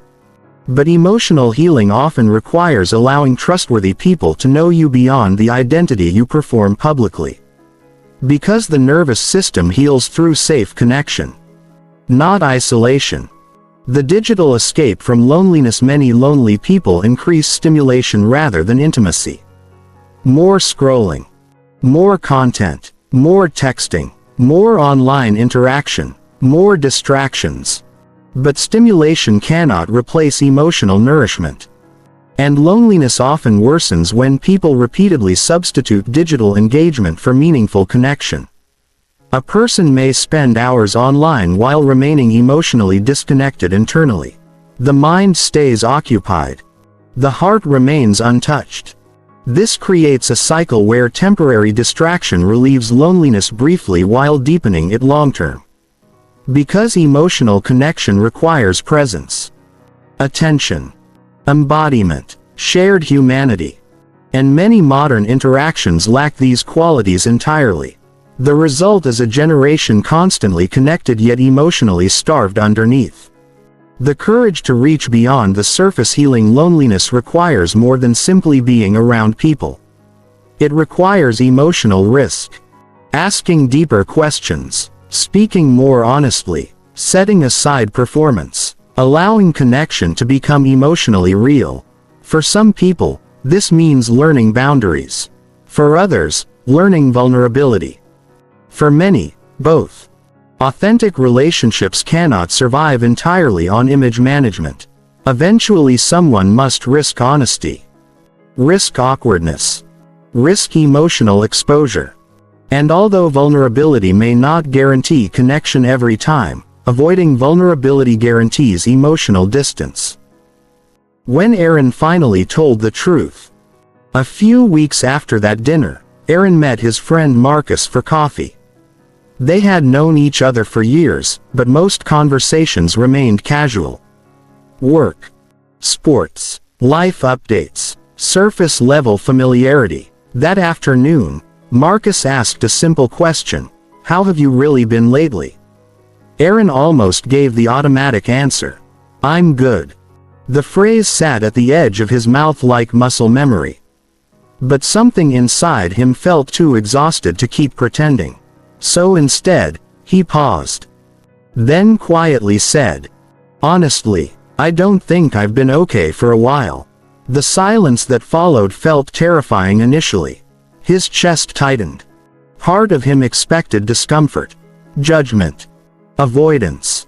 Instead, Marcus nodded slowly and said, "Yeah, I've felt that too." And suddenly the conversation changed. Not dramatically. Not perfectly, but honestly. For the first time in years, Aaron felt something unfamiliar during a conversation: relief. Because loneliness had not disappeared simply because people surrounded him. It softened because, for a moment, he stopped hiding. And maybe that was where healing began. Not in becoming more socially visible, but in becoming emotionally real. Chapter 6. The Crisis of Meaning. There comes a moment in many people's lives when achievement stops feeling the way they expected it to. The promotion arrives. The degree is earned. The relationship becomes official. The money increases. The goals are reached. And for a brief moment, there is excitement, relief, validation. A temporary emotional high, but eventually the feeling fades. And beneath the silence that follows, an uncomfortable question begins emerging: is this all? That question frightens people because it threatens the entire structure of modern ambition. Most individuals are taught to pursue success long before they are taught to examine meaning. They learn how to compete, how to achieve, how to accumulate, how to improve their image, how to become valuable in the eyes of society. But very few are taught how to build lives that feel deeply meaningful internally. As a result, many adults spend years climbing toward goals only to discover that achievement alone cannot answer deeper existential hunger. Because human beings do not simply need stimulation, comfort, or status. They need meaning. Without it, even beautiful lives can begin feeling emotionally hollow. The success that felt empty. At 40 years old, Adrian had everything he once believed would make him feel fulfilled. A successful business, financial freedom, a respected reputation, luxury, influence. People constantly admired his life. Yet every morning he woke up with the same quiet heaviness. Not sadness exactly. Something stranger. A persistent emotional flatness. He kept waiting for life to feel complete. Certain achievements had brought temporary satisfaction, but the emotional emptiness always returned. So he chased larger goals. Bigger projects. More recognition. More growth. But no accomplishment created lasting peace. Late one evening, Adrian sat alone in his office overlooking the city skyline after everyone else had gone home. The room was silent except for the faint hum of the air conditioner. He stared at the awards lining his shelves. Objects he once desperately wanted. Now they felt emotionally weightless. And for the first time in years, he admitted something to himself he had avoided acknowledging. He no longer knew why he was working so hard. Not truly. He understood what he was pursuing, but not why. That realization unsettled him deeply. Because beneath many forms of emptiness lies not simply exhaustion or loneliness, but loss of meaning. Humans need meaning as much as survival. Human beings are not machines designed solely for productivity and consumption. We are meaning-seeking creatures. We need purpose, direction, connection to something emotionally significant. Without meaning, even pleasurable experiences begin feeling shallow over time. This is why external success alone often fails to create lasting fulfillment. Pleasure satisfies temporarily. Meaning sustains psychologically. A person can survive without deep meaning for a while. But eventually emotional emptiness emerges. Because the soul begins asking questions achievement cannot answer. Why am I doing all this? What actually matters to me? Who am I beyond productivity? What kind of life feels worth living? Modern culture often distracts people from these questions through endless stimulation. Consume more. Achieve more. Upgrade more. Stay busy. Stay distracted. But existential hunger cannot be permanently silenced through entertainment or accomplishment. Eventually, the deeper questions return. And many people realize they built externally impressive lives while remaining internally disconnected from meaning itself. Goals versus meaning. Goals and meaning are not the same thing. Goals are destinations. Meaning is emotional significance. Goals can be completed. Meaning evolves continuously. Many people organize their entire lives around goals while neglecting meaning altogether. They become obsessed with future achievement. Once I make enough money. Once I become successful. Once I reach this milestone. Then I'll finally feel fulfilled. But after the goal is reached, the emotional satisfaction fades surprisingly quickly. This phenomenon confuses many people because they expected accomplishment to transform them internally. Instead, they experience emotional adaptation. The mind normalizes success rapidly. What once felt extraordinary becomes ordinary. And without deeper meaning underneath achievement, emptiness returns. This does not mean goals are meaningless. Achievement can absolutely enrich life. The problem emerges when achievement becomes the sole emotional foundation of identity and fulfillment. Because accomplishments cannot replace existential purpose. The trap of endless consumption. Modern society often treats consumption as emotional medicine. Feeling empty? Buy something. Watch something. Scroll something. Upgrade something. Distract yourself. The economy depends heavily on dissatisfaction. People are constantly encouraged to believe happiness exists in the next purchase, next trend, next experience, next version of themselves. But consumption creates temporary stimulation, not lasting meaning. And overstimulation frequently deepens emotional numbness over time. Many individuals spend years unconsciously attempting to fill internal emptiness externally. Through possessions, status, attention, luxury, entertainment. But emotional voids do not disappear through accumulation alone. Because meaning is not purchased. It is experienced, built, connected to, lived. A deeply meaningful life may contain material success. But meaning itself comes from emotional alignment, contribution, connection, growth, authenticity, and purpose beyond ego validation. Without those elements, even abundance can feel strangely empty. Why modern life feels spiritually exhausting? Many people today feel emotionally overwhelmed yet spiritually undernourished. Life becomes dominated by productivity, comparison, stimulation, and survival pressure. People constantly consume information without processing wisdom. Move quickly without reflecting deeply. Work endlessly without asking whether the direction itself feels meaningful. This creates spiritual fatigue. Not necessarily religious emptiness, existential emptiness.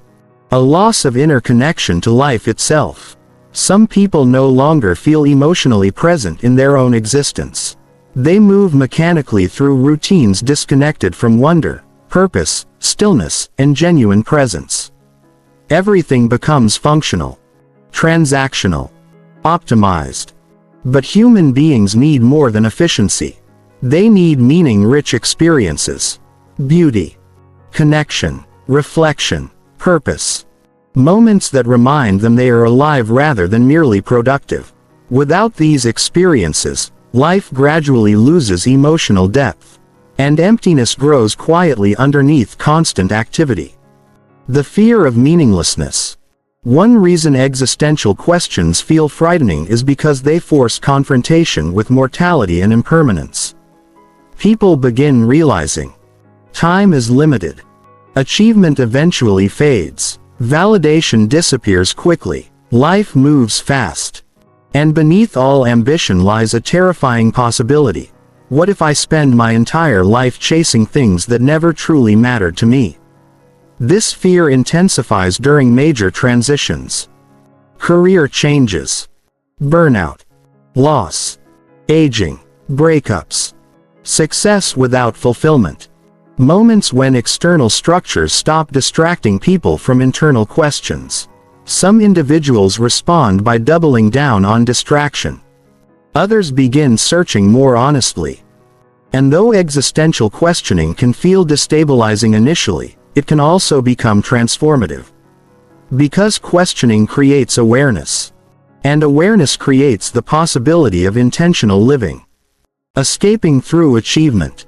Many people use achievement to avoid existential discomfort. As long as they remain focused on goals, they can postpone deeper questions about meaning. Productivity becomes emotional escape. But eventually, life interrupts. Burnout arrives. Relationships struggle, motivation decreases, success loses emotional intensity, and suddenly the questions become unavoidable. What actually fulfills me? What kind of life feels emotionally real? What matters beyond performance? These moments often feel like crises. But existential crises are not always destructive. Sometimes they are invitations. Invitations to stop living automatically. Invitations to examine inherited definitions of success. Invitations to reconnect with values buried beneath years of conditioning. The discomfort exists because old identities begin dissolving. And although painful, this process can become the beginning of a more meaningful life. The human need for purpose does not necessarily mean grand destiny. Many people imagine purpose must involve extraordinary impact, fame, influence, global achievement, but purpose is often quieter than that. Purpose is the feeling that your life contains significance beyond survival and performance. It may emerge through relationships, creativity, service, growth, parenthood, teaching, healing, community, art, spirituality, contribution, presence. A meaningful life is not necessarily glamorous. Sometimes deeply meaningful lives appear ordinary externally, but internally they feel alive, connected, real.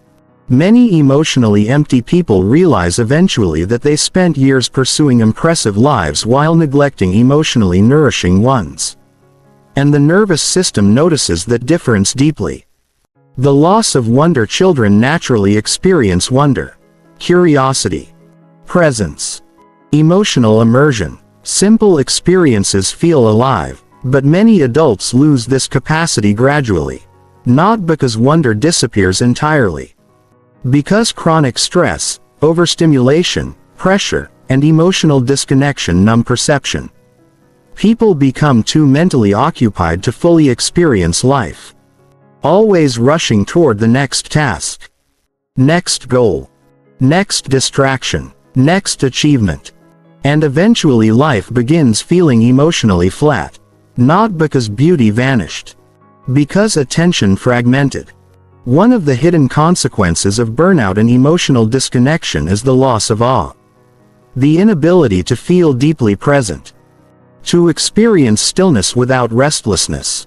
To notice life unfolding around you. Healing meaninglessness often requires reconnecting with presence itself. Noticing again. Feeling again. Experiencing life directly instead of constantly escaping it mentally. Redefining success. Many people inherit definitions of success without ever questioning them. Money, status, productivity, recognition, achievement. But inherited definitions often fail to nourish the individual emotionally. Eventually, people must ask themselves difficult questions. What actually matters to me? What kind of life feels emotionally sustainable? What relationships feel meaningful? What values genuinely belong to me? What does fulfillment mean beyond appearance? These questions require honesty because authentic answers may conflict with social expectations.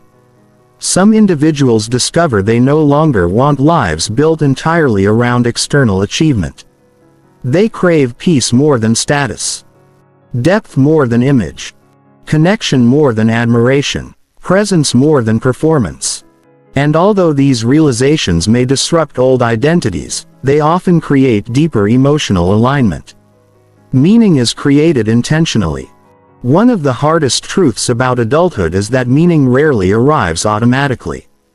It must be cultivated consciously. Through choices, attention, values, relationships, presence. Many people wait passively for fulfillment to appear someday through achievement alone.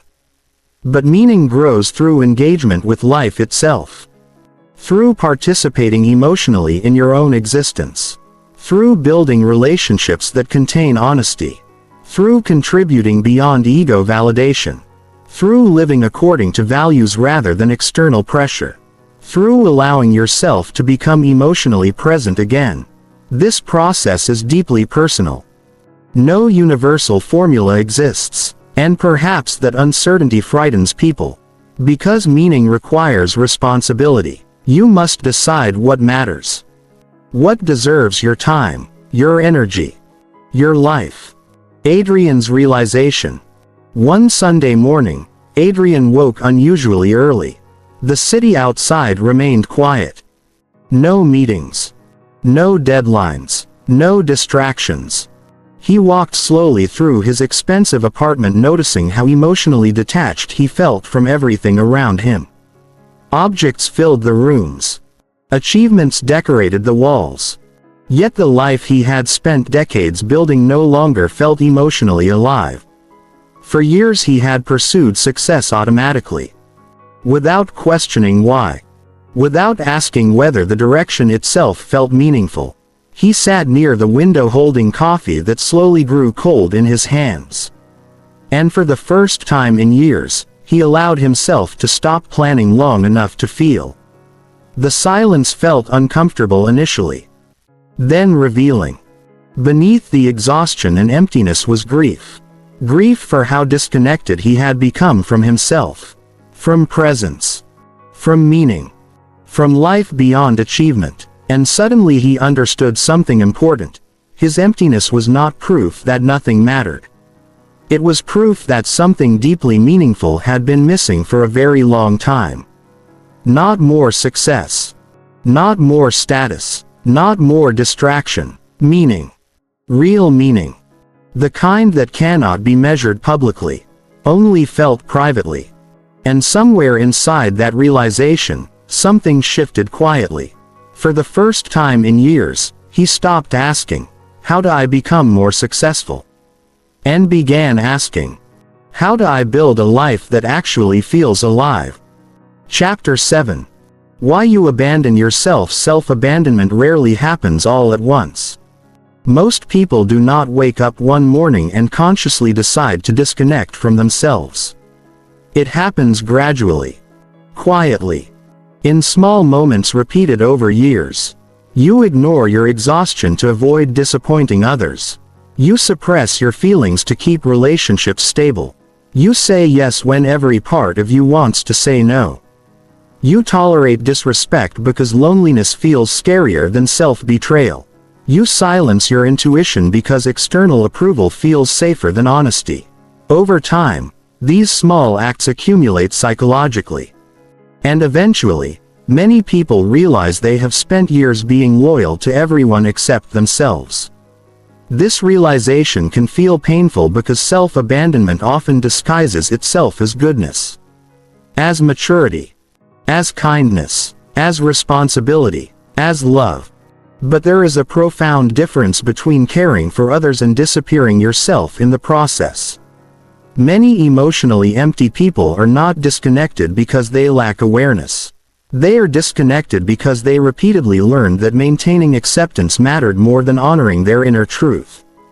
And eventually, the distance between who they are and who they perform becomes emotionally exhausting. The habit of ignoring yourself. Claire could sense her own needs immediately. She just ignored them automatically. When she felt overwhelmed, she pushed harder. When she needed rest, she stayed available. When something hurt her emotionally, she minimized it instantly. When relationships drained her, she convinced herself she was expecting too much. At 33 years old, she was known as compassionate, dependable, emotionally intelligent, and endlessly supportive. People trusted her deeply. But privately, she felt exhausted almost all the time. Not because she disliked caring for others, because she no longer knew how to care for herself with the same consistency. One evening, after agreeing to yet another commitment she did not actually have energy for, Claire sat alone in her car, gripping the steering wheel while frustration built quietly inside her chest. Not toward others, toward herself. Because deep down she knew something painful. She kept abandoning her own emotional needs to preserve connection. And she had done it for so long that the behavior no longer felt like a choice. It felt like identity. This is how self-abandonment often works. At first it protects belonging. Eventually it destroys inner peace. Why people-pleasing feels safe. People-pleasing is often misunderstood as simple kindness. But beneath chronic people-pleasing is frequently fear. Fear of rejection. Fear of conflict. Fear of abandonment. Fear of disappointing others. Fear of being disliked. Many people learned very early that emotional safety depended on keeping others comfortable. Perhaps they grew up around emotionally unpredictable parents. Perhaps conflict created instability. Perhaps love felt conditional, so they adapted. They became agreeable, helpful, low maintenance, emotionally accommodating. And because these behaviors often receive social praise, the pattern becomes reinforced. People appreciate selfless individuals, dependable individuals, easy individuals. But underneath chronic people-pleasing is usually emotional self-neglect. The person becomes hyper-focused on others' emotions while losing connection with their own. They monitor everyone else's comfort constantly while abandoning themselves quietly. And eventually resentment, burnout, emptiness, or emotional numbness begin emerging underneath the performance. Because human beings cannot continuously betray themselves without psychological consequences. The fear of rejection. At the core of self-abandonment is often one painful belief: if I fully express myself, I may lose connection. This fear shapes countless adult behaviors. People remain silent during disrespect, hide needs in relationships, avoid boundaries, pretend agreement, suppress emotion, perform versions of themselves that feel more acceptable, because belonging matters deeply. And many individuals learned early that authenticity carried emotional risk, so they became skilled at adaptation. But adaptation has a hidden cost. The more someone suppresses their truth to maintain acceptance, the more disconnected they become internally. Eventually, they no longer know what they genuinely feel because self-suppression became automatic. And many emotionally empty people are not lacking identity entirely. Their authentic identity simply became buried beneath years of emotional adaptation. Emotional disconnection happens gradually. Most self-abandonment is subtle. You override small discomforts repeatedly, ignore intuition repeatedly, dismiss emotional needs repeatedly, tolerate emotional exhaustion repeatedly. At first, these choices seem insignificant, but eventually they shape identity. A person who constantly suppresses anger may lose touch with boundaries. A person who ignores sadness may disconnect from emotional awareness entirely. A person who prioritizes others endlessly may stop recognizing personal needs altogether. And because these patterns often appear socially admirable, they can continue for years unnoticed. The individual becomes externally functional while internally disconnected. Then one day, they feel empty and cannot explain why. But emptiness often emerges precisely where authenticity has been repeatedly abandoned. Why boundaries feel so difficult? Boundaries are emotionally difficult for many people because boundaries risk disappointing others. And for individuals whose nervous systems associate rejection with danger, boundaries can feel terrifying. Saying no creates guilt. Expressing needs creates anxiety. Choosing yourself feels selfish, so they continue overextending themselves emotionally. But boundaries are not punishment. They are self-respect expressed behaviorally. Healthy boundaries protect emotional energy, identity, time, and well-being. Without them, relationships often become imbalanced. One person overgives, the other over-receives, and eventually emotional exhaustion develops. Many people secretly hope others will notice their sacrifice automatically and finally give back equally. But unspoken self-abandonment often creates resentment instead of intimacy. Because people cannot respond to needs that are never expressed clearly. The cost of living against yourself. There is a psychological cost to consistently ignoring your own truth. The nervous system notices. The body notices. Your emotions notice. When someone repeatedly lives against their own needs, values, or intuition, internal tension develops. Anxiety increases. Burnout intensifies. Emotional numbness appears. Motivation decreases. Because part of the self understands something important, this life no longer feels emotionally aligned. Many people attempt to solve this disconnection externally. New jobs, new relationships, new environments, new distractions. But external changes alone cannot fully heal internal self-abandonment. Because the deeper issue is relational. Your relationship with yourself. Do you listen to yourself? Protect yourself. Trust yourself. Respect your emotions. Honor your limits. Or do you consistently sacrifice yourself for approval, comfort, validation, or attachment? These questions matter profoundly because emotional fulfillment cannot exist where self-betrayal remains chronic. The loss of intuition. One consequence of long-term self-abandonment is disconnection from intuition. Many people stop trusting themselves entirely. They seek endless external validation before making decisions. Overanalyze constantly. Ignore internal discomfort repeatedly. Because years of suppressing emotional truth weakens self-trust. Intuition is not magic. It is internal awareness. The body and mind processing emotional information beneath conscious reasoning. But when individuals repeatedly override their emotional signals, they lose connection with this guidance system. Eventually they no longer know what feels right for them. Only what feels acceptable to others. This creates profound confusion in adulthood. People become disconnected from preference, desire, authenticity, direction. And without internal alignment, emptiness often grows. Because fulfillment requires connection with the self beneath performance. Why authenticity feels uncomfortable initially. Many people imagine authenticity will feel immediately freeing. Often, it feels terrifying first. Because authenticity disrupts old survival patterns. The people pleaser feels guilty saying no. The perfectionist feels anxious showing imperfection. The emotionally guarded person feels exposed expressing vulnerability. The overachiever feels restless slowing down. These reactions are normal. The nervous system interprets unfamiliar emotional behavior as risky initially. Especially when old patterns were built around protection and belonging.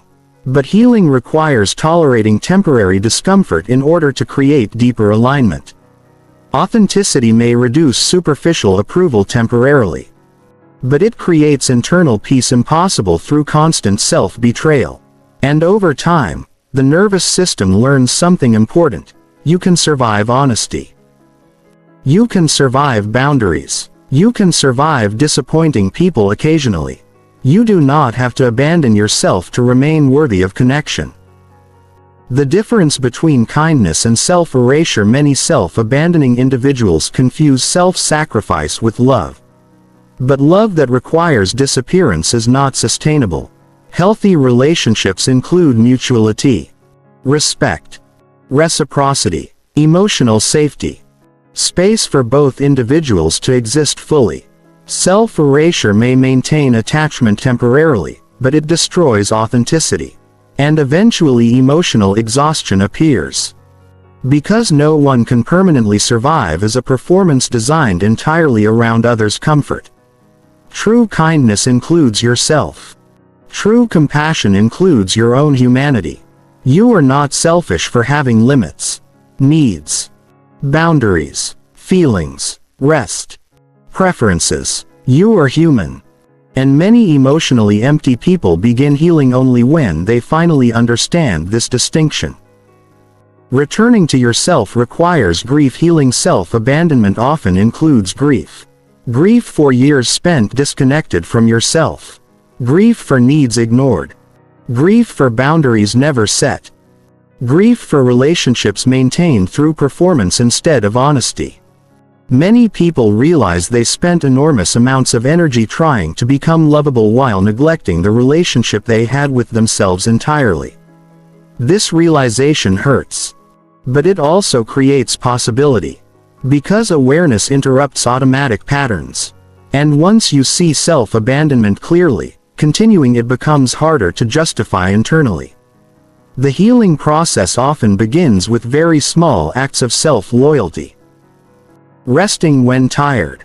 Speaking honestly. Saying no without apology. Acknowledging emotions without minimizing them. Listening to intuition. choosing authenticity over automatic approval seeking. At first, these moments feel uncomfortable, then empowering. Eventually, they become identity. Emotional alignment. True fulfillment requires alignment, not perfection, not endless happiness, alignment. When your actions, values, emotions, and inner truth stop fighting each other constantly. Many people remain emotionally exhausted because their external lives contradict their internal needs.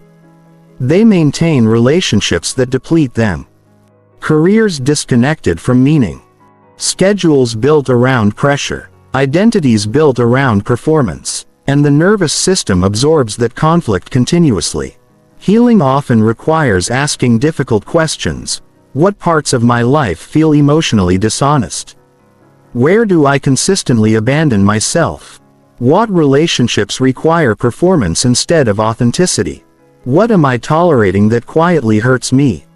What would self-respect look like in practice? These questions are uncomfortable because honest answers often require change. But emotional peace rarely arrives through continued self-betrayal. Claire's first boundary.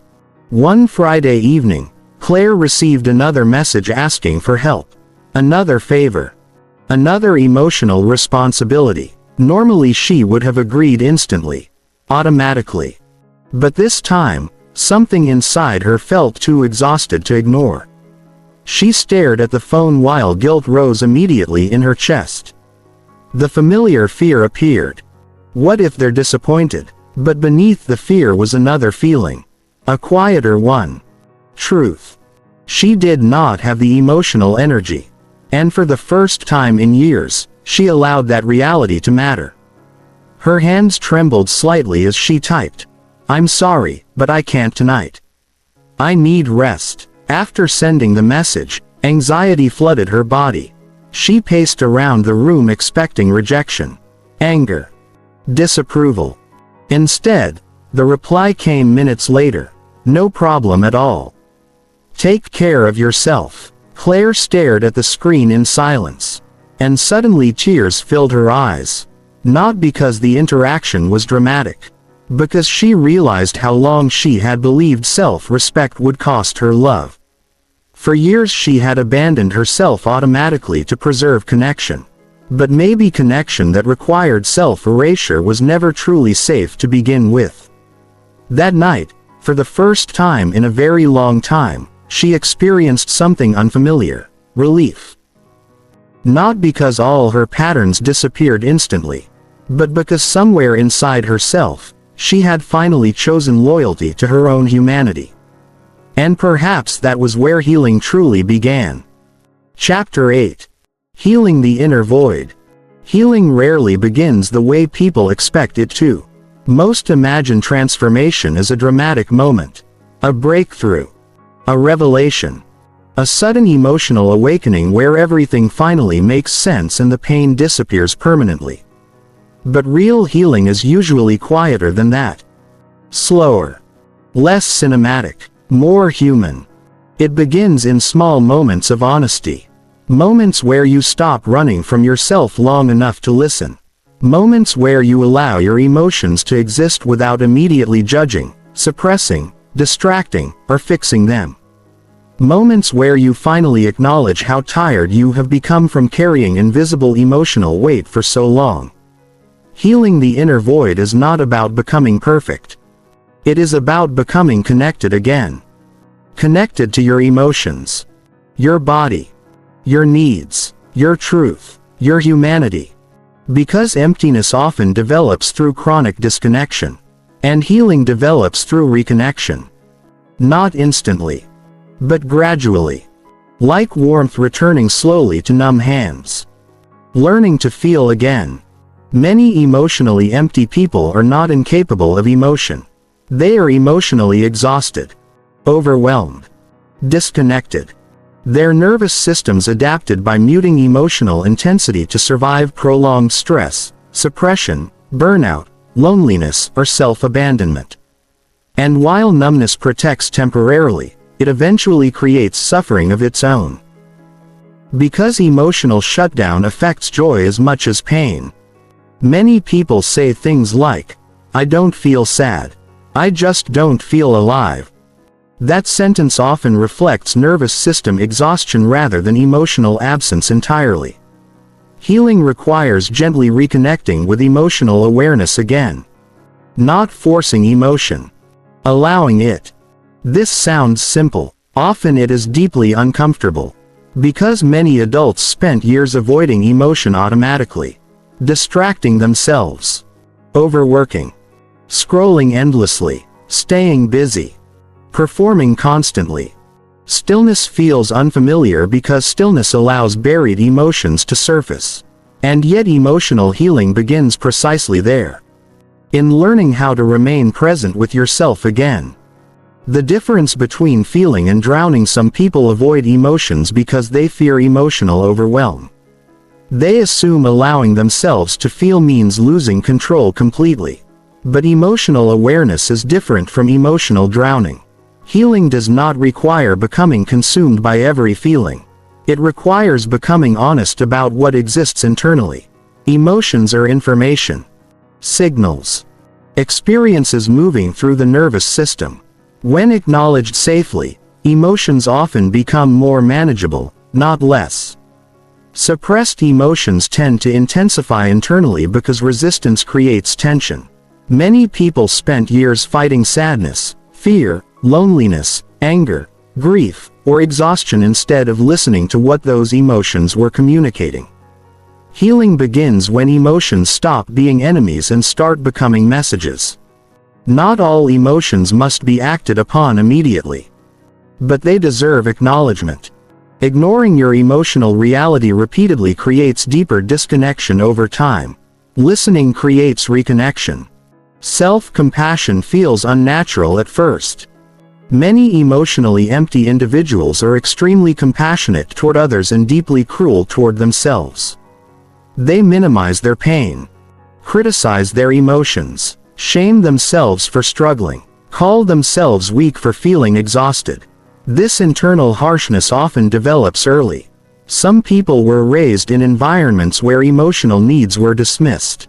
Others learned self-criticism as motivation. Others internalized perfectionism so deeply they no longer know how to treat themselves gently. But healing cannot grow in constant self-hostility. Self-compassion is not self-pity. It is emotional honesty without cruelty. It means recognizing your suffering without attacking yourself for having it. It means understanding that your exhaustion, numbness, anxiety, or emptiness did not appear randomly. Your patterns developed for reasons. Your nervous system adapted intelligently. Your pain deserves understanding, not punishment. At first, self-compassion may feel uncomfortable or even undeserved. But over time, it becomes foundational. Because healing requires safety. And your relationship with yourself either creates safety or destroys it. The nervous system needs safety. Emotional healing is not purely intellectual. You cannot think your way out of chronic nervous system exhaustion entirely. The body must feel safe enough to soften. Many people live in constant low-grade stress without realizing it. Their minds race continuously. Their muscles remain tense. Their breathing stays shallow. Their nervous systems remain hyper-alert even during rest. This state makes emotional connection difficult because survival mode prioritizes protection over presence. Healing often begins with regulation. Sleep, rest, stillness, breathing, movement, nature. Healthy connection, reduced overstimulation, moments where the body gradually learns, you are safe enough to stop bracing constantly. This process takes time. Especially for individuals who spent years in chronic stress or emotional suppression. But nervous systems are adaptable. The body can relearn peace. Not instantly. Gradually. Through repeated experiences of safety. Why healing feels lonely sometimes. One of the hardest parts of emotional healing is realizing some relationships were built around your disconnection. People accustomed to your self-abandonment may resist your boundaries. People comfortable with your emotional suppression may become uncomfortable with your honesty. People benefiting from your overgiving may struggle when you stop exhausting yourself constantly. This can feel deeply painful. Because healing sometimes changes relationship dynamics significantly. Not everyone will understand your growth. Not everyone will celebrate your authenticity. And some individuals may prefer the version of you that required less emotional truth. This does not mean healing is wrong. It means growth disrupts old systems. At the same time, healing also creates space for deeper connection. More honest relationships. Safer intimacy. Authentic belonging. The kind of connection that does not require constant performance or self-erasure. Therapy, reflection, and emotional awareness. Healing the inner void often requires support. Not because you are incapable. Because human beings heal relationally. Therapy can help people identify unconscious patterns, unresolved pain, attachment wounds, and nervous system responses they struggled understanding alone. Journaling can help externalize internal chaos. Mindfulness can help rebuild emotional presence. Honest conversations can reduce shame and isolation. Healing is not one technique. It is a process of increasing awareness and reducing disconnection gradually. Many people wait until complete emotional collapse before seeking support because they believe they should handle everything independently. But hyper-independence often develops from emotional wounds, not strength alone. Allowing support is not failure. It is nervous system repair through safe connection. Rebuilding emotional safety. Many emotionally empty people do not feel safe being themselves. They fear judgment, rejection, failure, exposure, disappointment. Healing requires slowly rebuilding internal safety. Learning that your emotions are not dangerous. Your needs are not shameful. Your boundaries are not selfish. Your humanity is not weakness. This process often involves challenging deeply internalized beliefs. I must earn rest. I'm only valuable when productive. My needs burden people. I have to stay strong constantly. If people see the real me, they'll leave. These beliefs shape emotional reality profoundly. And healing requires questioning whether they are actually true. Many were inherited from environments built around survival rather than emotional health. Awareness allows rewriting. Slowly, patiently, compassionately. Creating a sustainable inner life. Many people build successful external lives while neglecting their internal world completely. But emotional sustainability matters. A life that looks impressive externally can still destroy you internally if it constantly violates your emotional needs.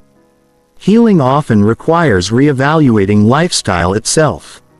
Not only mindset. What environments drain you? What relationships nourish you? What habits disconnect you from yourself? What forms of stimulation leave you emotionally numb? What routines create peace? What actually makes you feel alive? These questions matter because healing is not simply emotional insight. It is behavioral alignment. You cannot heal fully while continuously recreating the same patterns harming you. Sustainable healing requires building a life your nervous system can actually live inside peacefully. The importance of presence.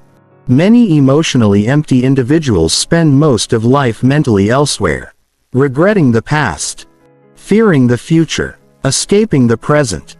Constant stimulation worsens this fragmentation. The mind rarely rests.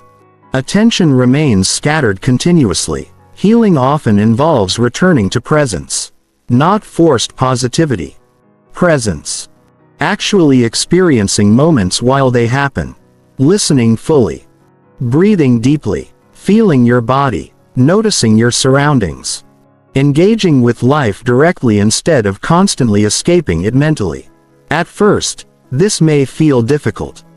Especially for nervous systems accustomed to hyperactivity or distraction. But presence gradually restores emotional richness. Because life can only truly be experienced where attention exists. Healing is not linear. One of the most important truths about healing is this: progress is rarely consistent. Some days you feel emotionally connected. Other days old patterns return. Some weeks feel peaceful. Others feel heavy again. This does not mean healing failed. The nervous system changes gradually through repetition. And emotional growth often includes revisiting old pain with new awareness.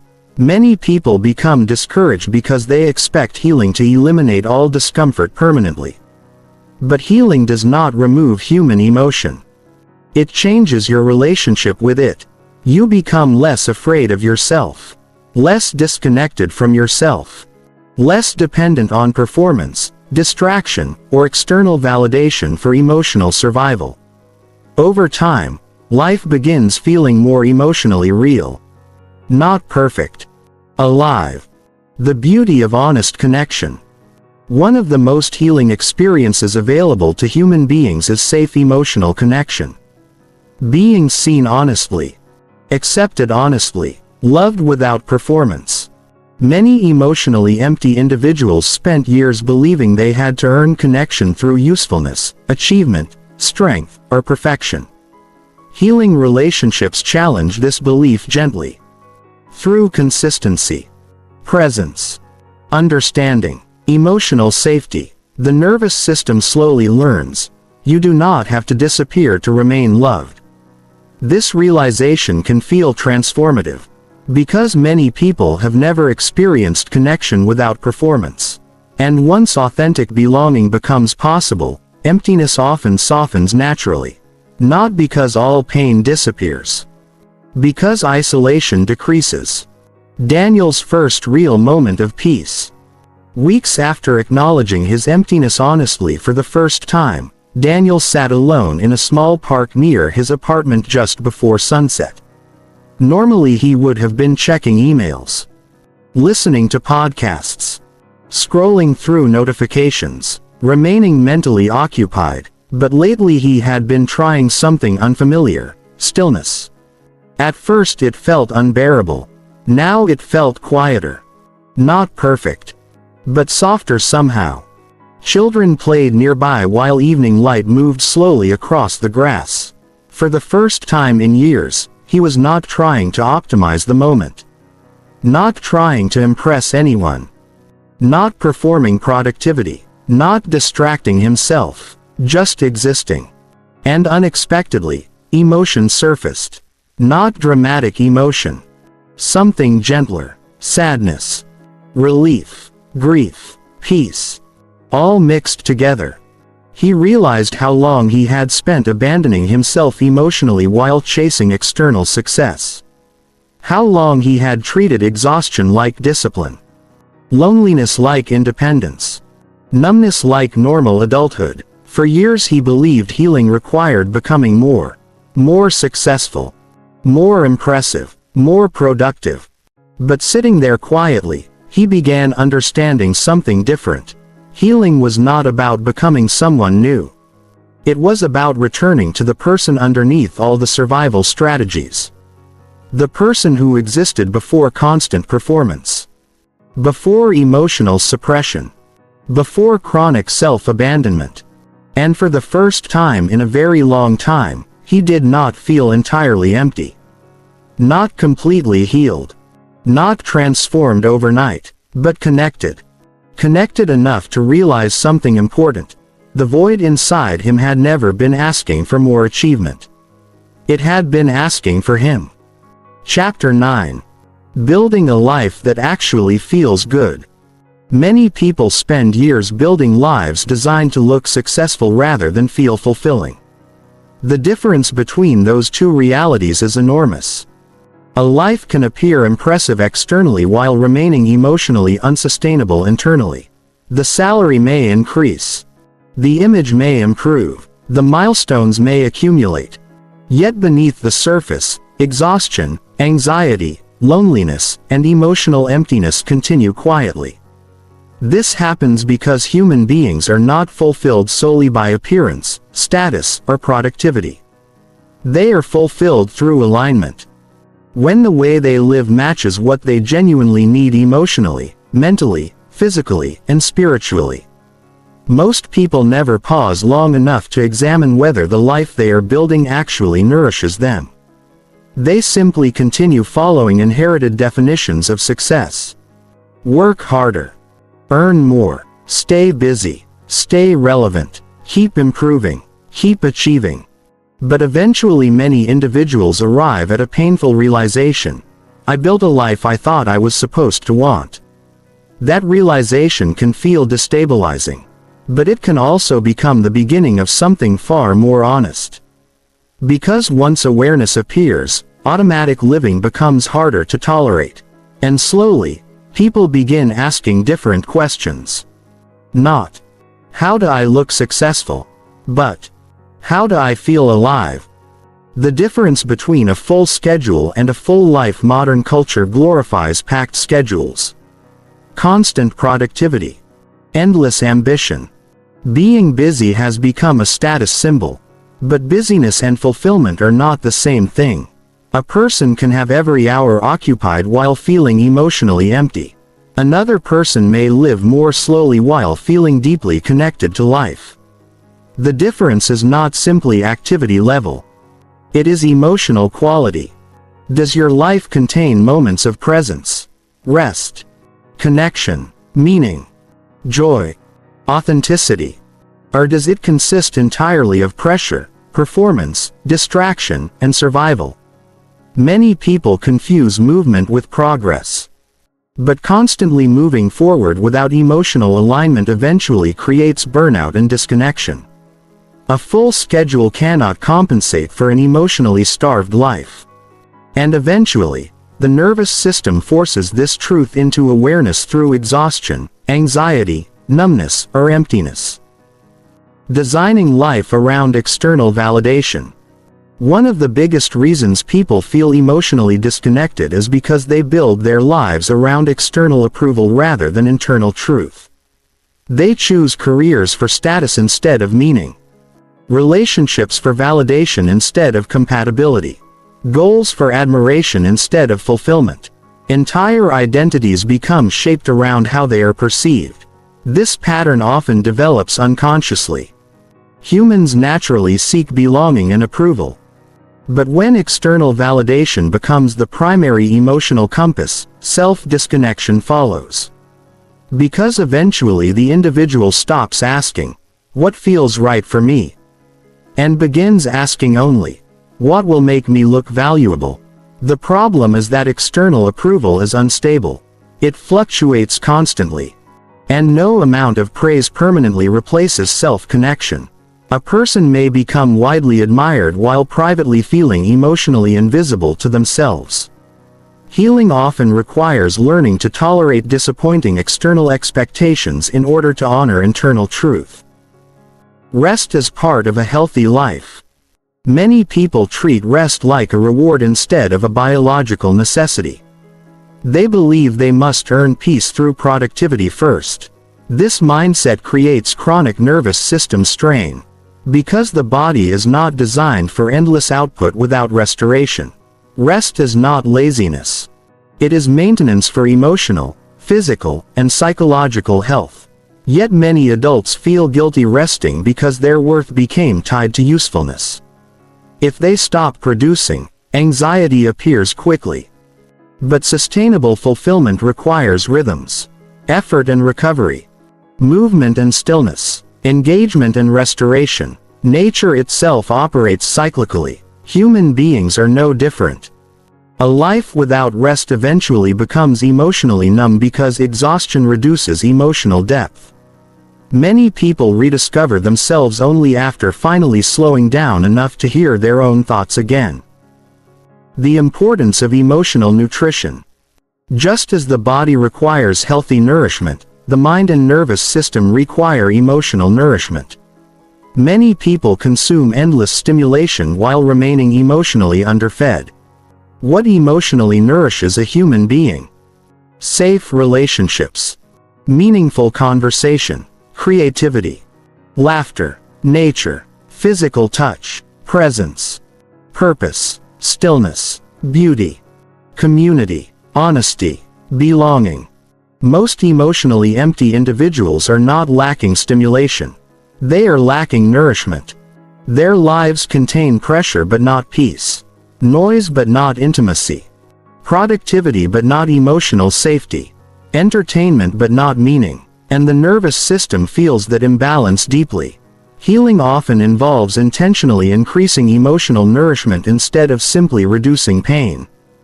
Because humans do not thrive merely by avoiding suffering. They thrive through connection and aliveness. Why simplicity feels healing. Many people overcomplicate life searching for fulfillment externally. More goals, more possessions, more optimization, more stimulation. But emotionally healthy living is often surprisingly simple.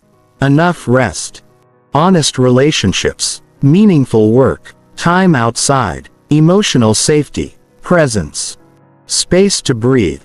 This simplicity may initially feel underwhelming to nervous systems accustomed to constant intensity. But over time, simplicity creates regulation. The mind quiets. The body softens, attention returns, and emotional life regains depth. Modern culture profits from overstimulation. Healing often requires moving intentionally in the opposite direction, toward slowness, toward presence, toward awareness. Relationships that support your nervous system. Not all relationships affect the body equally.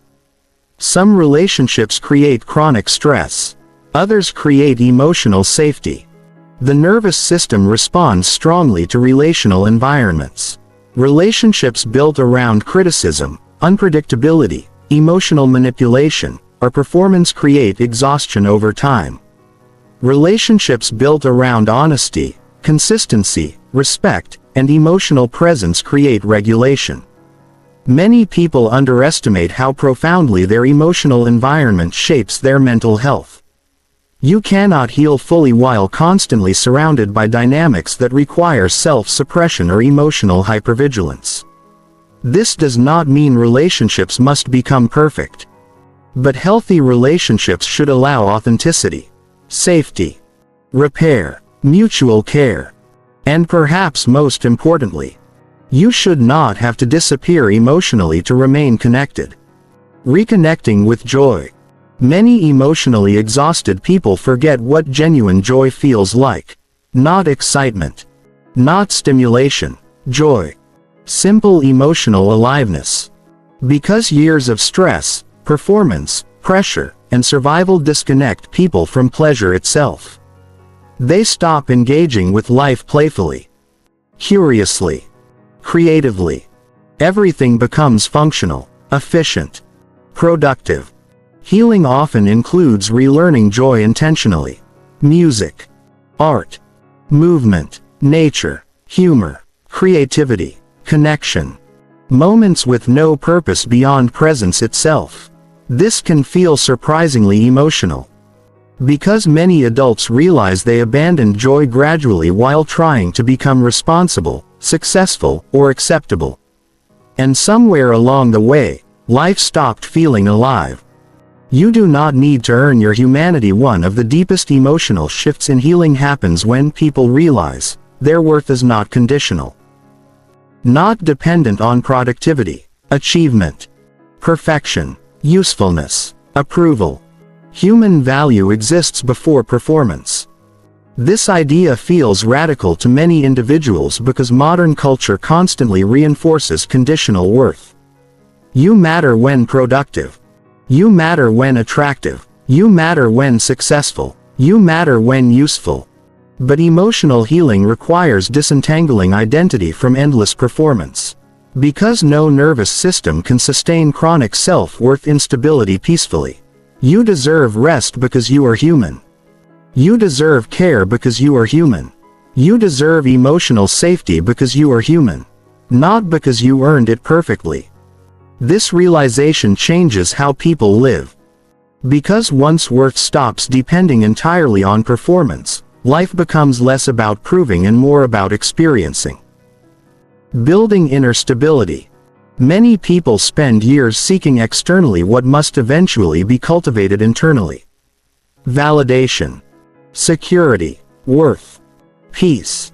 No relationship, achievement, or amount of success can permanently stabilize someone who remains emotionally disconnected from themselves. Inner stability develops gradually through self-trust, boundaries, emotional awareness, self-respect, alignment, compassion, presence. The goal of healing is not becoming emotionally invulnerable. It is becoming emotionally grounded enough that your entire identity no longer collapses every time external circumstances shift. This grounding changes everything. You stop chasing every distraction compulsively. Stop needing constant validation. Stop performing endlessly for approval. Because your relationship with yourself becomes safer, more stable, more honest. And from that stability, fulfillment becomes possible. Choosing a different definition of success. Healing often requires redefining success entirely. For some people, success becomes peace. For others, authenticity, presence, freedom, connection, balance, purpose. A meaningful life does not need to appear impressive publicly. It needs to feel emotionally sustainable privately. This realization frees many people profoundly. Because they stop building lives entirely around external comparison. They begin listening inwardly instead. And although this path may look different from society's expectations, it often feels far more alive. Daniel begins again. Months after his breakdown in the park, Daniel's life looked quieter. From the outside, perhaps even less impressive. He worked fewer hours, spent less time online, stopped attending events that drained him emotionally, started saying no more often, started sleeping properly, cooking slowly, walking without headphones sometimes, calling friends honestly instead of performing okayness automatically. At first, the changes felt uncomfortable. Part of him feared losing momentum, losing status, falling behind. But gradually something unexpected happened. He started feeling present again. Not constantly happy. Not permanently peaceful. Human. Alive in small ways he had forgotten were possible. Morning sunlight felt beautiful again. Conversations felt deeper. Silence stopped feeling threatening. His nervous system softened slowly. And for the first time in years, he no longer felt trapped inside a life built entirely around exhaustion and performance. One evening he sat on his apartment balcony watching rain fall quietly across the city. No music. No scrolling. No distraction. Just stillness. And suddenly he realized something important. For most of his life, he had been trying to become enough. Enough for success. Enough for approval. Enough for love. Enough for himself. But maybe healing was never about becoming enough. Maybe he already was. Maybe the emptiness came from spending years believing otherwise. The realization brought tears unexpectedly. Not dramatic tears. Gentle ones. The kind that arrive when the nervous system finally stops fighting itself. And sitting there quietly, watching the rain move through the darkening evening sky, Daniel felt something he had not experienced in years. Not excitement. Not achievement. Not validation. Peace. Real peace. The kind that does not need to prove anything. Chapter 10. The truth about emptiness, and what comes after. Most people spend years trying to escape emptiness. They distract themselves from it. Overwork through it. Scroll through it. Consume through it. Achieve through it. Perform through it. But eventually, many discover something unexpected. The emptiness never truly disappears through avoidance. Because emptiness is rarely the real problem. It is the signal. The symptom. The emotional language of a self that has become disconnected, exhausted, unseen, overburdened, or unlived for too long. And while that realization may initially feel painful, it is also deeply hopeful. Because signals exist for a reason. They point towards something that needs attention, healing, truth, change. For years, many people interpret emotional emptiness as evidence that something is wrong with them. But often, emptiness is evidence that something important inside them has been neglected.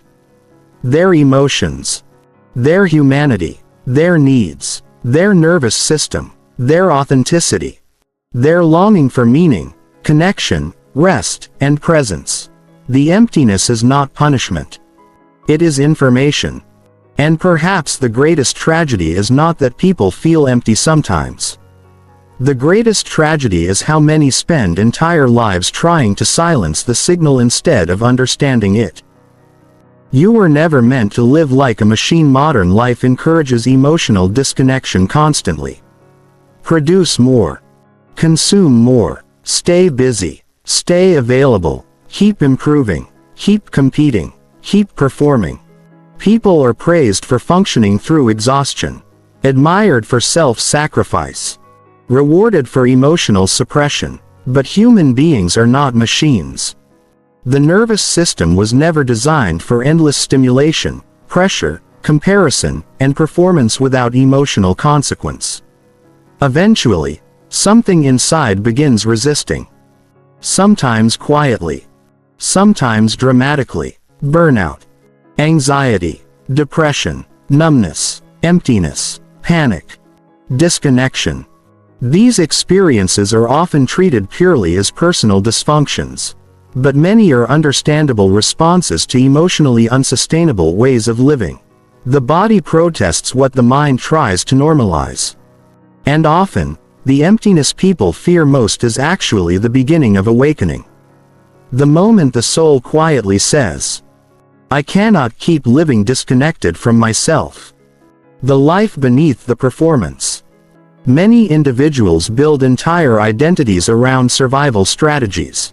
The achiever, the caretaker, the strong one, the perfectionist, the independent one, the successful one.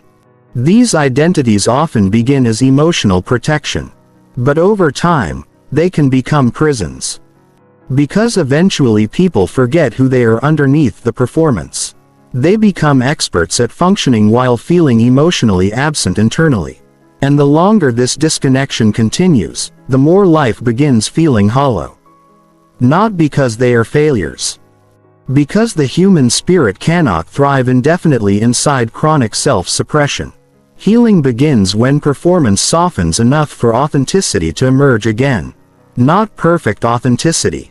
Honest authenticity. The willingness to acknowledge, "I'm tired. I'm lonely. I'm overwhelmed. I'm afraid. I need more from life than survival." These moments are not weakness. They are reconnection. Emptiness often appears before transformation. Many people think emotional emptiness means life is collapsing. Sometimes it means life is changing. There are seasons when old identities stop working emotionally. Old goals lose meaning. Old coping mechanisms stop numbing effectively. Old distractions lose power. These periods feel destabilizing because the familiar emotional structure begins dissolving. But emptiness can also create space. Space for reevaluation. Space for honesty. Space for rebuilding differently. Some people only begin asking meaningful questions after success fails to satisfy them. Others begin healing after burnout forces them to stop. Others after heartbreak, loss, loneliness, exhaustion. Pain interrupts automatic living, and while painful, interruption sometimes becomes transformation. Because it forces awareness. And awareness changes everything. You do not need to become someone else. Many self-help narratives encourage endless self-improvement. Become better. More optimized. More disciplined. More successful. More attractive. More productive. But many emotionally exhausted people do not need more self-reinvention. They need self-reconnection. The person beneath the emptiness is not broken beyond repair. Often they are buried beneath years of stress, conditioning, trauma, performance, and emotional neglect. Healing is not always about becoming someone entirely new. Sometimes it is about returning. Returning to honesty, presence, emotion, boundaries, joy, meaning, rest, humanity. Returning to the parts of yourself abandoned for survival. This process is not quick. But it is possible. The nervous system can heal. Self-trust can return. Authentic connection can grow. Life can feel emotionally alive again. Not because suffering disappears entirely. Because disconnection decreases. Fulfillment is not constant happiness. One of the most damaging modern myths is the idea that fulfillment means feeling happy all the time. Real fulfillment is deeper than constant pleasure. It includes sadness, grief, uncertainty, difficulty. Human life will always contain emotional pain. But fulfillment means your life still feels meaningful despite that pain. It means you feel connected to yourself, connected to others, connected to reality, emotionally alive. A fulfilling life is not perfect. It is honest, sustainable, aligned. Many people chase emotional highs endlessly while ignoring deeper emotional nourishment. But genuine peace often feels quieter than excitement. Less dramatic, more grounded. Like your nervous system finally no longer fighting itself constantly. Healing changes your priorities. As people heal emotionally, their priorities often shift naturally. What once seemed important loses emotional intensity. Constant validation matters less. Performance matters less. Image matters less. People begin valuing presence more, rest more, connection more, authenticity more, meaning more. Not because ambition disappears entirely, but because life stops revolving exclusively around proving worth. And perhaps this is one of the greatest forms of freedom. No longer needing your existence to constantly justify itself. No longer building identity entirely around productivity or approval. No longer abandoning yourself to maintain belonging. Healing simplifies life in many ways. Not externally necessarily. Internally. The noise quiets. The pressure softens. The self becomes easier to hear again. The courage to live differently. Many people recognize emotionally unsustainable patterns but fear changing them. Because change risks uncertainty, disapproval, loss, discomfort. Yet remaining disconnected also carries a cost. And eventually many individuals reach a point where the pain of continuing unchanged becomes heavier than the fear of transformation. Healing often requires courageous choices. Resting without guilt. Leaving environments that destroy your nervous system. Speaking honestly. Setting boundaries. Allowing vulnerability. Choosing slower living. Prioritizing mental health. Reevaluating success. Letting yourself matter emotionally. These decisions may appear small externally. Internally, they can change entire lives. Because healing is not one dramatic event. It is repeated self-loyalty. Repeated reconnection. Repeated honesty. Life becomes richer through presence. One of the most beautiful aspects of healing is the gradual return of emotional richness. Colors feel brighter again. Conversations feel real again. Music feels emotional again. Silence becomes peaceful instead of threatening. Simple moments regain depth. Many emotionally disconnected people forget how alive ordinary life can feel when the nervous system softens. Presence restores wonder. And wonder restores meaning. Not because life suddenly becomes easy. Because attention returns to the moment itself. Healing often reveals that fulfillment was never hidden exclusively in future achievement. Much of it exists in fully inhabiting your own life. You are allowed to be human. Perhaps the deepest healing comes from finally understanding this. You were never supposed to function perfectly all the time. You were never meant to suppress every emotion. Never meant to carry endless pressure without rest. Never meant to survive entirely disconnected from yourself. You are human. That means you need connection, meaning, rest, safety, love, stillness, belonging, purpose, joy. And none of those needs make you weak. They make you alive. Modern culture often rewards emotional disconnection while quietly punishing vulnerability. But healing asks something radically different. It asks you to stop treating your humanity like a problem to solve, and begin treating it like something worthy of care. Daniel's final realization.